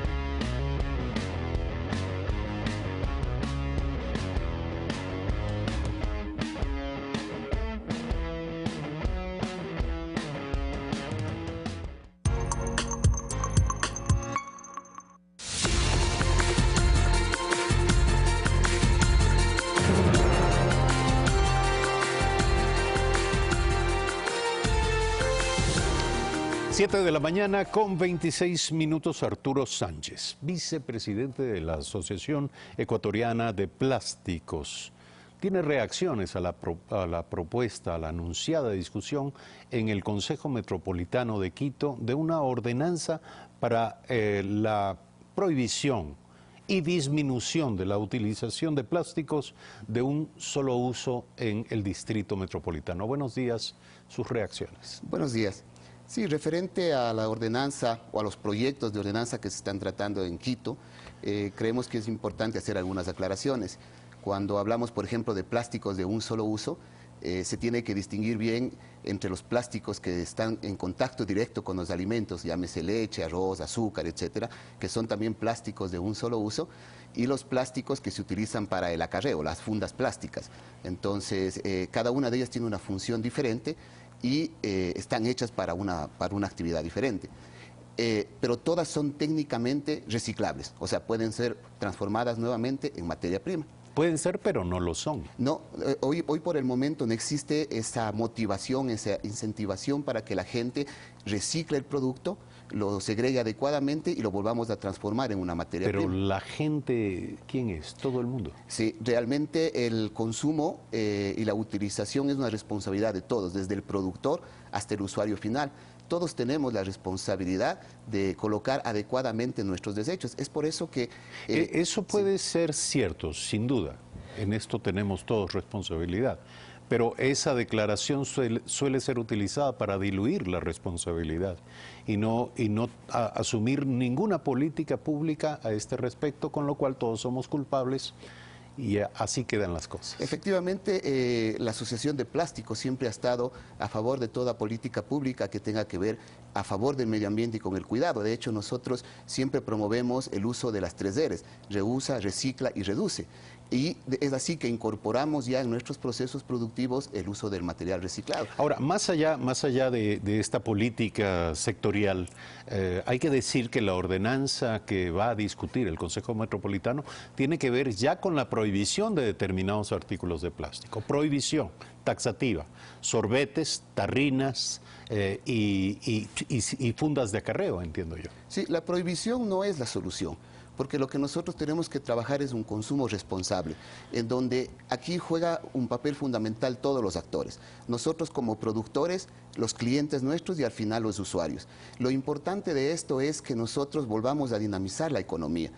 Si nosotros cogemos esos materiales plásticos que hemos utilizado, llámese una tarrina, una bolsa plástica, todas son reciclables. ¿Qué quiero decir con eso? Si lo colocamos adecuadamente en los depósitos que corresponden, el municipio los lleva de manera segregada, los minadores o los recicladores. ¿Quién recicla esto? Existen varias personas, desde personas naturales hasta organizaciones. Pero no me refiero a quienes los acarrean. Sí. ¿Cuál es el destino final de estas basuras que usted dice serán recicladas? O sea, hoy en día, independientemente de que en su hogar o en los colegios separen el material plástico o materiales reciclados, el destino final sigue siendo el botadero de basura, porque no existe... ¿Dónde está el reciclaje? Exacto. Entonces, no existe. O existe en pequeñísima cantidad. Por eso es que nosotros... Entonces, ¿por qué hablamos de consumo responsable? Es a lo que tenemos que propender, es a lo que tenemos que hacer. En países, Europa o otras ciudades propias de aquí, por ejemplo, podemos ver casos como el de Loja, casos como el de Cuenca, ya hacen una segregación de sus residuos, la recolección de la basura es de manera diferenciada. Pero si usted me permite, quiero entender lo que usted está diciendo. Usted lo que dice es que la clave se llama consumo responsable. Es decir, que los consumidores separemos las basuras hagamos una diferenciada, digamos, acopio de los desechos y luego los entreguemos cada uno a quien deba corresponder, los orgánicos de una manera. Finalmente, para eso están las cadenas de reciclaje. Pero que todo esto de poco sirve porque igual terminan en el botadero de basura, nos dice usted. Totalmente de acuerdo. La solución que nosotros pensamos y que ya se están implementando en otros lados es esto: separar adecuadamente para poder reciclarlos, incorporar a la cadena productiva, generar empleo, ¿sí? Y nosotros, por ejemplo, utilizamos más reciclado en nuestros productos. Quiere decir que importamos menos materia prima. Luego salen menos divisas del país. Incluso el momento que tengamos mayor incentivación para utilizar más reciclado, se lo puede incluso hasta exportar. Se habla mucho del biodegradable, por ejemplo, y el biodegradable no es la solución. ¿Por qué? Por 4 aspectos o 5 aspectos principales. Primero, no existe la oferta suficiente. Segundo, el costo. ¿Oferta de qué? Oferta de materia prima a nivel mundial. Se produce normalmente esto en Europa principalmente. Hablamos de almidón. Sí, provenientes de almidón, de la papa, de la yuca. El segundo punto principal es que se necesita... Pero usted dice costo. No existe a nivel mundial. Bueno, no el Ecuador es un país... No existe la oferta suficiente de materia prima en para efecto, abastecer. El Ecuador es un país... es que no estamos hablando de la demanda mundial, estamos hablando de la demanda ecuatoriana. Sí. ¿Cuánto necesita Ecuador para proceder a esto? A ver, lo que pasa es que no todos los plásticos que hoy en día se generan pueden ser reemplazados por plásticos biodegradables. No, ciertamente. Sí, si hablamos de fundas plásticas, se las puede hacer, pero su costo es 4 a 5 veces superior. Por ejemplo, una funda plástica que en el mercado cuesta hoy día 2 centavos de dólar, una funda biodegradable va a costar entre 15 y 18 centavos. Es decir, producirla y adquirirla va a costar mucho más. Muchísimo, 10 veces más. Ya. Luego, la parte más importante... ¿Todas estas son razones para no actuar? Para no aplicar algo que no se va a poder ejecutar de manera inmediata. La parte más grave es que los municipios tienen que tener preparadas zonas de compostaje para poder que el proceso de biodegradación se dé. Si yo cojo una funda plástica biodegradable y mañana la desecho en la calle o en el vertedero, no le pasa absolutamente nada. Tiene que existir el compostaje industrial. Los municipios tienen que preparar sus terrenos para que cuando la basura llegue allá, y basura orgánica me refiero, con la funda plástica tipo camiseta o de acarreo, se pueda biodegradar. Si no, no pasa absolutamente nada. Con todos estos argumentos, la industria de producción de plásticos en el país rechaza la tesis de la prohibición, al menos de la prohibición de sorbetes, de tarrinas. A ver, por ejemplo, la ordenanza de Guayaquil, que ya está aprobada, se cambió de una prohibición a un consumo responsable o a una regulación del consumo. Pero ya nuevamente volvemos al consumo responsable, que usted nos dice sirve para muy poco. Para lo único que sirve es para tranquilizar la conciencia del consumidor en la medida en que cada uno en su casa diferencia las basuras, pero el destino final va a ser igual el botadero. Y del botadero finalmente terminaremos contribuyendo una vez más a la contaminación de los océanos. Claro, no, pero la solución, el consumo responsable no tiene que ser una simple teoría. El consumo responsable es algo que lo debemos aplicar todos y que efectivamente juega un papel importante, los municipios, los productores, los consumidores. O sea, y es efectivo. Se ha visto ya ejemplos de otros países que lo están aplicando, que han ayudado a la economía. Hoy en día nuestro país necesita trabajo. Hoy en día hablamos de prohibición. Si eso es prohibición, significa cerrar plantas.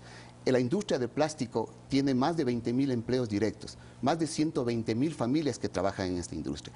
Prohibir no es una solución, porque no le estamos dando la alternativa viable al corto plazo. En 3 años no se puede hacer nada. No, sin duda son argumentos y elementos que deben ser considerados a la hora de debatir de manera responsable estos temas, pero lo que va quedando claro es que lo que se necesita es una política nacional, porque si usted me dice que en Guayaquil se comenzó con una tesis, luego ya se dio marcha atrás, hay que decir, en esa tesis. Hoy en Quito probablemente veremos exactamente lo mismo. La industria del plástico ejercerá la debida presión para que el Consejo Metropolitano, en vez de hablar de prohibición, comience a hablar de uso responsable, con lo cual licuamos la oportunidad nuevamente de tomar decisiones de fondo, drásticas, verdaderas, reales, inmediatas, para enfrentar este problema. Sí, son 220 municipios o más, cada uno con su propia ordenanza y cada municipio con 2 o 3 proyectos de ley.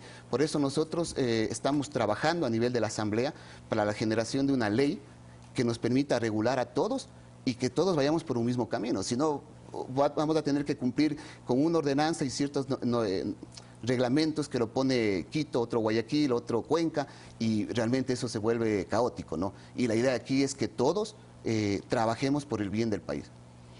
Precisamente pensando en eso es que tenemos que trabajar de una manera integrada y conjunta, como usted bien lo dice.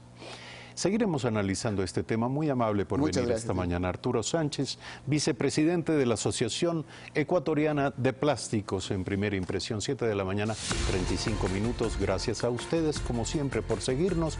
Mañana, 6:55, de nuevo estaremos aquí en este espacio de ideas y entrevistas. Buenos días.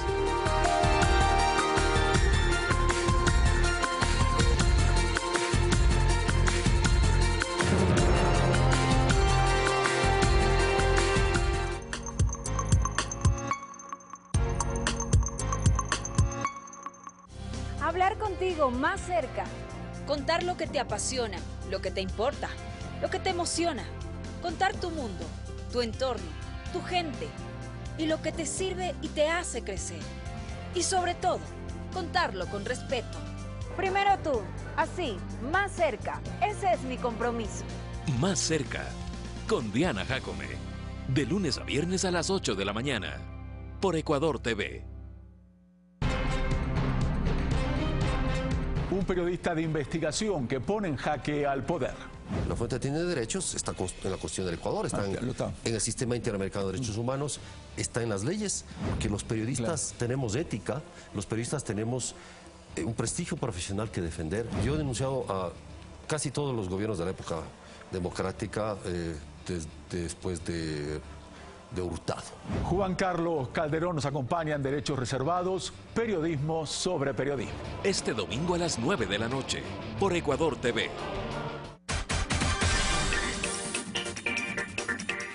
Pichincha es producción. Emprendimientos, vías seguras. Es cultura, gastronomía y tradiciones.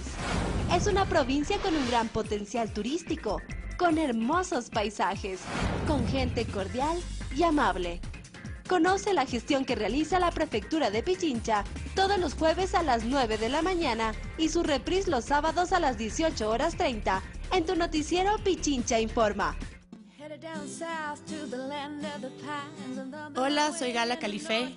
Acompáñame en este recorrido por mi vida, mis experiencias y la música que más me ha influenciado en Esta es mi canción.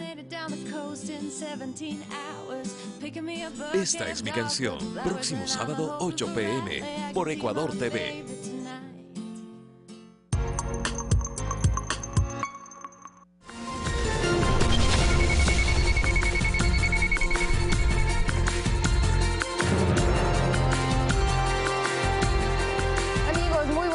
Continuamos con ustedes desde Telediario, desde los estudios de Ecuador TV y a través de la señal también de Gama Visión. Les ofrecemos información desde distintos puntos del país. Empezamos con este tema. La política pública en favor de las personas con discapacidad permitió al Ministerio de Trabajo, CONADIS, y la Federación Nacional de Discapacidades fortalecer las inspecciones para cumplir con lo que establece la ley para este sector. Revisemos. Ángel Murillo tiene el 81% de discapacidad física y labora hace 8 años en el área de información del CONADIS en Guayaquil. Su función a diario es orientar a los ciudadanos que necesitan ayuda en cualquier tipo de trámite. Ahora cuenta con una ley que lo respalda. Bueno, parte de la ley de la discapacidad que ayudaron ese espacio para poder salir adelante, tener la oportunidad de un trabajo. La Ley Orgánica de Discapacidades establece que por cada 25 trabajadores que tenga una empresa, el 4% de su nómina deberá ser de personas con discapacidad. De forma interinstitucional, el Ministerio de Trabajo, el CONADIS y la Federación Nacional de Discapacidades desarrollan inspecciones en las que se registran algunas irregularidades. Nos hemos encontrado con que apenas se estaría cumpliendo con el 2% de lo que debería de darse. Las instituciones públicas también están incumpliendo con ese porcentaje que la ley obliga para incorporar. Solo en Guayaquil están registradas 71.966 personas con discapacidad, siendo la más común la discapacidad física, auditiva y visual. De ellas, 14.095 se encuentran laborando. Jimmy Coloma, director provincial del CONADIS en Guayas, asegura que no basta con cumplir el número requerido en la nómina de empleados. Sino que también exista todo un tema de inclusión. Y de algo integral. Claro, que tiene que ver con adaptaciones al mismo medio físico de la empresa. O sea, saber que tengo una persona con discapacidad implica no solamente que tengo un trabajador, sino que tengo que hacer adaptaciones físicas a la empresa, y además de eso implica que yo tengo que mejorar el clima laboral. El CONADIS brinda asesoría y capacitación gratuita a través de ferias para que los empleadores mejoren sus procesos de contratación y para que el trabajador con discapacidad se empodere de sus derechos y responsabilidades. Guadalupe Ayoví, Telediario. Y los adultos mayores en la provincia de Tungurahua participan en ferias ciudadanas donde dan a conocer sus emprendimientos, artesanías, juegos ancestrales, entre otras actividades. 4.500 personas forman parte de los establecimientos y los espacios alternativos y de visitas a domicilios. 4.500 adultos mayores participan de los espacios alternativos y de visitas domiciliares en la provincia de Tungurahua. En las ferias ciudadanas exponen sus emprendimientos, como lo hace María Tizalema a sus 71 años, quien elabora tejidos en lana como chambras para bebés, chales, bufandas y otros artículos. Desde que yo estaba en la escuela me enseñó una amiguita. Yo no he recibido curso en ningún lado. Saúl Paredes participa de otras actividades, como el baile para mantener activa su motricidad. Que nos hagan participar en todos los eventos que sea. 500,000 de adultos mayores entre lo que es pensiones no contributivas y espacios alternativos. Fanny Medina recuerda cómo con un hilo y un tillo se divertían con los juegos tradicionales. Y que ahora somos adultos mayores, pero todavía nos sentimos con el espíritu joven. El Ministerio de Inclusión Económica y Social en las provincias de Chimborazo, Tungurahua, Cotopaxi y Pastaza abrirá 142 unidades de atención. Máximo Barba, Telediario. Y en Ecuador existen 1.200.000 adultos mayores, de los cuales 500.000 son atendidos por el Ministerio de Inclusión Económica y Social a través de sus programas de asistencia. Uno de ellos es el Centro Gerontológico Diurno Canitas Alegres 2, ubicado en el Guasmo Sur de Guayaquil. Todos ellos sobrepasan los 60 años de edad y cada uno guarda una historia de vivencias y experiencias que comparten entre sí en medio de risas, bailes y algo de nostalgia. Mi hijo se va a trabajar, mi nieta que tengo, ella estudia y yo quedo sola en mi casa. ¿Y para evitar estar sola? Estar solita, me estreso en casa y me paso acá hasta las 3 de la tarde que ya me voy a mi casa. Tenemos más amistad, compartimos con la edad de nosotros que tenemos. Sus historias se cuentan dentro de este Centro Gerontológico Diurno Canitas Alegres 2, ubicado en el Guasmo Sur de Guayaquil, que recibe diariamente a 40 adultos mayores de sectores aledaños. Hacen danza, cantan, hacen música, tienen su grupo de canto, integralmente, y lo más importante, construyen comunidad. Rosa Nájera representa a la Fundación Lenín Cali, que regenta este sitio. Su vocación de servicio por estas personas la heredó de su hijo, quien luchó por las causas humanas hasta sus 23 años, cuando perdió la vida en 2004. No he querido que quede su nombre como olvidado, sino más bien que se quede recordado en la gente que necesita, en la gente que le podemos servir. En todo el país habitan 1.200.000 adultos mayores, de los cuales cerca de 500.000 personas son atendidas por el Ministerio de Inclusión Económica y Social mediante programas como este. Y además hay una convención de los derechos de las personas de la tercera edad que vamos a suscribirla lo más pronto posible para que esas premisas de la convención se conviertan en leyes, pero más que nada que esas leyes se conviertan en políticas públicas de beneficio para los ciudadanos de la tercera edad. Escuchar las cumbias de antaño los hace levantarse de sus asientos, bailar y rememorar aquellas épocas doradas. Son las mismas energías que, sin importar los años, mantienen aún intactas para demostrar cómo viven minuto a minuto sus mejores años. César Eduarte, Telediario. 7 de la mañana con 44 minutos para los amantes del té. Hoy conoceremos al Literato Club del Té, un emprendimiento hecho por Mónica Páez, una mujer que abrió su propio negocio. Las personas pueden disfrutar de 40 variedades de té. Así es que César García se encuentra en este momento en el barrio La Floresta, en el norte de Quito, para contarnos más acerca de este emprendimiento. César, muy buenos días. Bueno, salud. Gracias, Sofía. Muy buenos días a todos nuestros amigos televidentes, principalmente a los emprendedores, siempre nosotros junto a las personas que desafían su mente y están dispuestos a cumplir sus propios objetivos. Mónica Páez, como tú lo habías mencionado, es nuestra emprendedora del día de hoy. Tengo entendido, Mónica, que el té es la bebida más consumida en el mundo después del agua. Quizás por eso te aventuraste a entrar en este negocio. Sí, bueno, para mí el té es mi pasión, es un amor que tengo y efectivamente es la segunda bebida más consumida, tiene muchas propiedades y sobre todo de ver una cultura. O sea, a través del té tú puedes viajar porque cada uno de los diferentes tipos te pueden llevar a un país diferente. Y más cuando tú has desarrollado 40 variedades de té. Tenemos aquí, sí, 40 variedades de tés de todos los tipos y cada tipo de té está asociado a un beneficio para tu salud. Entonces tú puedes escogerlo por ese beneficio o simplemente por el gusto que quieres disfrutar en ese momento. Además que quien consume té tiene que ser un buen conversador también, ¿no? Claro que sí, aquí en Literato tenemos muchos libros y tratamos de que sea un espacio de tertulias, un espacio que vengas con los amigos a conversar, a disfrutar y a tomar té. Perfecto, nosotros dentro de pocos minutos vamos a estar saboreando estas variedades de té. Principalmente son hechos de forma orgánica, eso es muy importante y reflejan un poco el espíritu de emprendimiento que tiene Mónica, que en pocos minutos lo vamos a conocer a profundidad. De esta manera nos despedimos momentáneamente, tú continúas, Sofía, con más de Telediario. Nosotros nos vemos dentro de pocos minutos con Diana Jacome en Más Cerca. Te decía Cecitar Salud, bueno, yo con café, hay que preguntarle si es que pues tiene los mismos beneficios o cuál es también la diferencia, pero para despertarnos un cafecito está muy bien esta mañana. 7:47, revisamos de inmediato las noticias internacionales.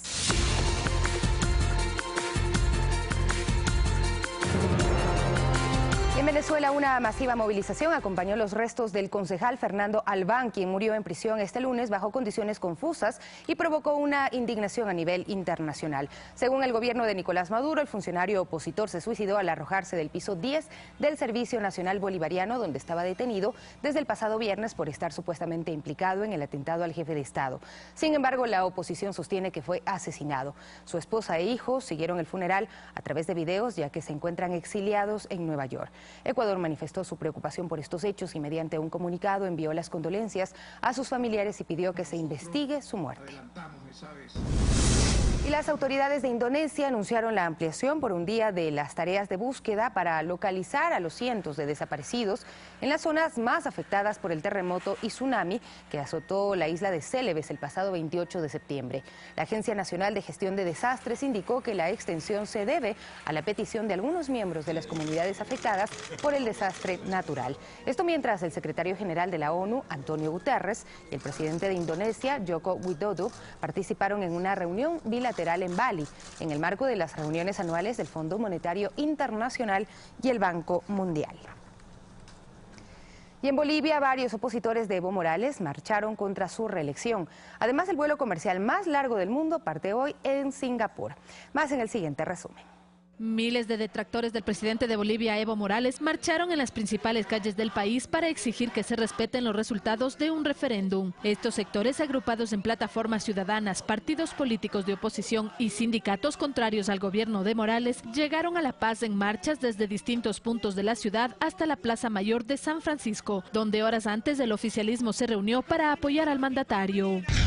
Cientos de brasileños participaron en una manifestación en Sao Paulo en defensa de la democracia y en repudio a la dictadura del candidato ultraderechista Jair Bolsonaro, quien está al frente en los sondeos. Con mensajes y pancartas y al grito de dictadura nunca más, los manifestantes convirtieron la concentración en un acto de rechazo hacia Bolsonaro, un capitán de la reserva polémico por algunas declaraciones xenofóbicas, racistas y machistas. Estados Unidos entregó a Colombia 29 objetos de arte precolombino recuperados. Las autoridades localizaron a un anciano que durante décadas había coleccionado tal cantidad de tesoros arqueológicos que acabó teniendo su propio pequeño museo. Las piezas forman parte de una vasta colección de cerca de 1000 objetos de varias culturas, especialmente de tribus nativas americanas.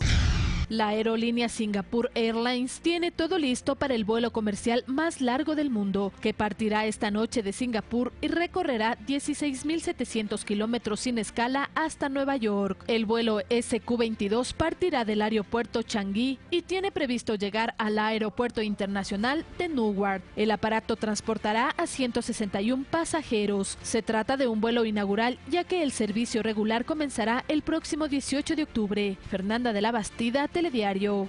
Y un aterrizaje de emergencia realizó la nave Soyuz tras un fallo durante el lanzamiento. El vuelo de 2 astronautas con destino a la Estación Espacial Internacional abortó minutos después del despegue del cosmódromo de Baikonur al detectarse un fallo en los cohetes impulsores. El ruso Alexei Ovchinin y el norteamericano Nick Hague, parte de la Expedición 57, pudieron aterrizar minutos después sanos y salvos en un lugar apartado en la estepa kazaja, a unos 400 kilómetros del lugar del lanzamiento. Vamos a revisar otros temas ya de carácter nacional. Son las 7:51. Les contamos que la jornada de capacitación por el Día Internacional de la Prevención de Desastres se dio inicio. El Ministerio de Educación espera capacitar a la comunidad educativa en una cultura de prevención y de avanzar en la construcción de estructuras educativas menos vulnerables a los sismos.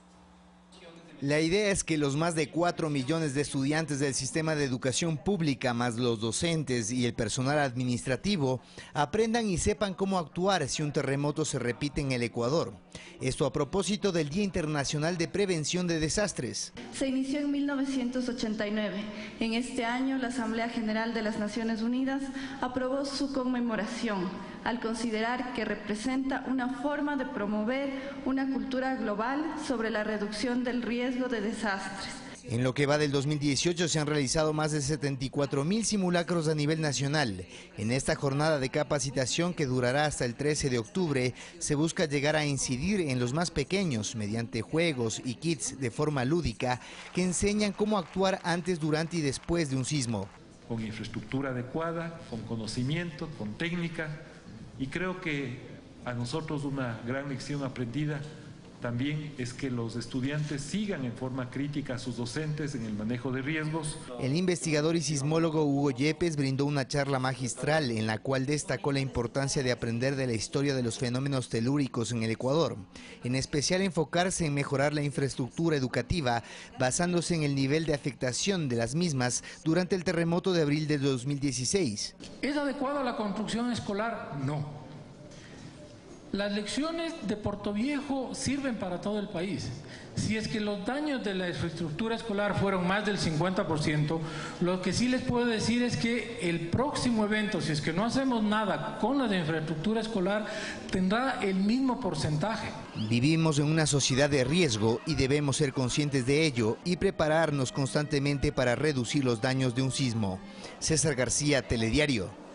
Y con la declaración de emergencia y cierre del puente sobre el río Pindo entre las provincias del Oro y Loja, se quedaron aislados 10 sitios fronterizos. La Municipalidad de Portobelo, el Gobierno Provincial y el Ministerio de Obras Públicas trabajan en la construcción de un paso alterno. Luego de 10 días de la declaración de emergencia del puente sobre el río Pindo en el límite de las provincias del Oro y Loja, por el deterioro de la infraestructura metálica, se construye un paso alterno para el paso peatonal y vehicular. El riesgo del puente es que no puede ahorita cruzar carros pesados porque tiene el peligro que se desplome. La construcción de este paso alterno se lo hace en la parte más baja sobre el río. El objetivo de este badén es para dar paso a los vehículos livianos y pesados porque se le va a cerrar ya el puente. Mientras las autoridades discuten qué organismo debe realizar la construcción y el mantenimiento del nuevo puente, los 100.000 habitantes de los sectores aledaños deben cruzar con precaución por este paso alterno. Pero realmente el puente está bastante peligroso, más aún al momento del inicio. Hay una lata que está desprendida. Por ejemplo, ahí vienen las rancheras cargadas de estudiantes, con el peso se viraban. Los pobladores aspiran que la construcción sea en el menor tiempo posible, para evitar que las lluvias impidan el paso vehicular. Maritza Castillo, Telediario. 7 de la mañana con 54 minutos. El Festival Café Libro, en su tercera edición, se tomó el Parque Central en la ciudad de Tulcán, provincia de Carchi. El evento organiza la Prefectura y la Casa de la Cultura Ecuatoriana Benjamín Carrió. La feria literaria y gastronómica atrae a los visitantes e impulsa la lectura y el buen café. Este año el evento es de carácter binacional, por lo que del 11 al 14 de octubre se desarrollarán conferencias y charlas de renombrados escritores y expertos en literatura. Vamos a tener escritores de Colombia y Ecuador, actividades tanto en Colombia como en el Ecuador, y también vamos a rendir un justo homenaje a los escritores locales. La degustación del buen café contará con la participación de baristas, profesionales especializados en el café de calidad. Nos van a enseñar sobre todo a los jóvenes cómo se prepara un buen café, cómo se hacen los capuchinos artísticamente también, es decir, una fiesta para todos los gustos. Se pondrá a la venta libros con los stands de editoriales y locales para degustar el café de altura carchense, un espacio de emprendimientos locales. Les invito porque es una demostración de que aquí en la provincia hay cultura, a diferencia de lo que muchas personas creen. Los amantes a la lectura y principiantes están invitados a participar de la Feria Café Libro. Lucy Jiménez, Telediario. Una compañía perfecta, sin duda. Este domingo 14 de octubre se conmemora el Día Nacional de la Donación y Trasplante de Órganos. En lo que va del año en el país, 538 personas recibieron un órgano, lo que les permitió tener una nueva oportunidad de vida. Por este motivo se realiza un concurso de murales en los colegios de Quito para seguir impulsando esta cultura altruista. Desde su aprobación, la ley de donación de órganos ha permitido cambiar la realidad nacional. Actualmente, 9 de cada 10 ecuatorianos son potenciales donantes. La tasa de donantes por millón de ecuatorianos estaba en 1 por millón de ecuatorianos. Hoy vamos a terminar con 7 por millón de ecuatorianos que pueden ser donantes. Este año vamos a finalizar con cerca de 700 trasplantes. Gracias a esta política, en lo que va del 2018, 538 personas han recibido un órgano para sus enfermedades, recibiendo una nueva oportunidad de vida. Es el caso de Cristian, estudiante del Colegio 24 de Mayo, quien padecía de insuficiencia renal. Porque cambié como persona, maduré, soy una persona ahora súper sencilla, honesta, solidaria. Si tengo que ayudar a alguien lo hago sin mirar a quién. Si llegara a ver a esa persona que me donó el riñón, le daría muchas gracias y decirle que no lo voy a desperdiciar y que lo voy a aprovechar al máximo. El Instituto Nacional de Donación y Trasplantes, INDOT, organizó a propósito del Día Nacional de la Donación de este 14 de octubre un concurso de murales por la vida en los colegios de Quito. 3 son los finalistas, el Colegio Mejía, el Eugenio Espejo y el 24 de Mayo. En este último se pensó en un mural que resuma la temática de la donación. Es un peñasco, un árbol y un niño columpiándose, que representan la inestabilidad que viven las personas día a día en busca de un órgano. Luego tenemos los árboles ubicados en la parte inferior. Estos árboles representan 2 cosas. El primero, que son los árboles secos, representan a las personas que lastimosamente no pudieron conseguir la donación del órgano, y los árboles frondosos, por otro lado, representan a las miles de personas que sí lograron conseguirlo. Mediante este tipo de iniciativas se espera que principalmente los jóvenes ratifiquen su condición en la cédula de identidad de donar, algo primordial, ya que, como dice el lema del INDOT, sin donante no hay trasplante. César García, Telediario. Y les contamos que la Oficina de Investigación Naval de la Armada de Estados Unidos y científicos de la Universidad Atlántica de Florida crearon unos robots medusas. Estos androides fueron diseñados para monitorear y estudiar el ecosistema del océano. Conozcamos más en nuestro segmento Red Tecnológica.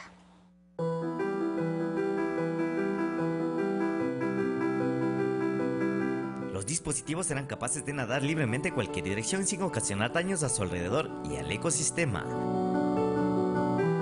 El robot acuático cuenta con redes hidráulicas como modo de propulsión y 2 rotores de bombas para inflar los 8 tentáculos que permiten sus movimientos y virajes. Según los investigadores, el invento tiene la capacidad de nadar en todas las direcciones y pasar a través de huecos estrechos de acuerdo con sus seguidores. Los creadores destacan que el propósito es monitorear los ecosistemas frágiles del océano sin dañarlos. Además, los autores del estudio aseguran que los androides han ganado popularidad en la comunidad de investigadores en los últimos años, siendo las medusas los candidatos idóneos por ser nadadoras muy eficientes. Clever Guamaní, Telediario. Hay mucho todavía por descubrir en el océano y allí apunta la tecnología. Nosotros nos despedimos en Telediario. Como siempre, gracias por permitirnos ingresar a sus hogares. Ya viene Más Cerca junto a Diana Jacome. El tema de hoy, por ser el Día de la Niña, lo van a plantear precisamente ellas que están invitadas a este programa. Nosotros nos despedimos. Hasta pronto.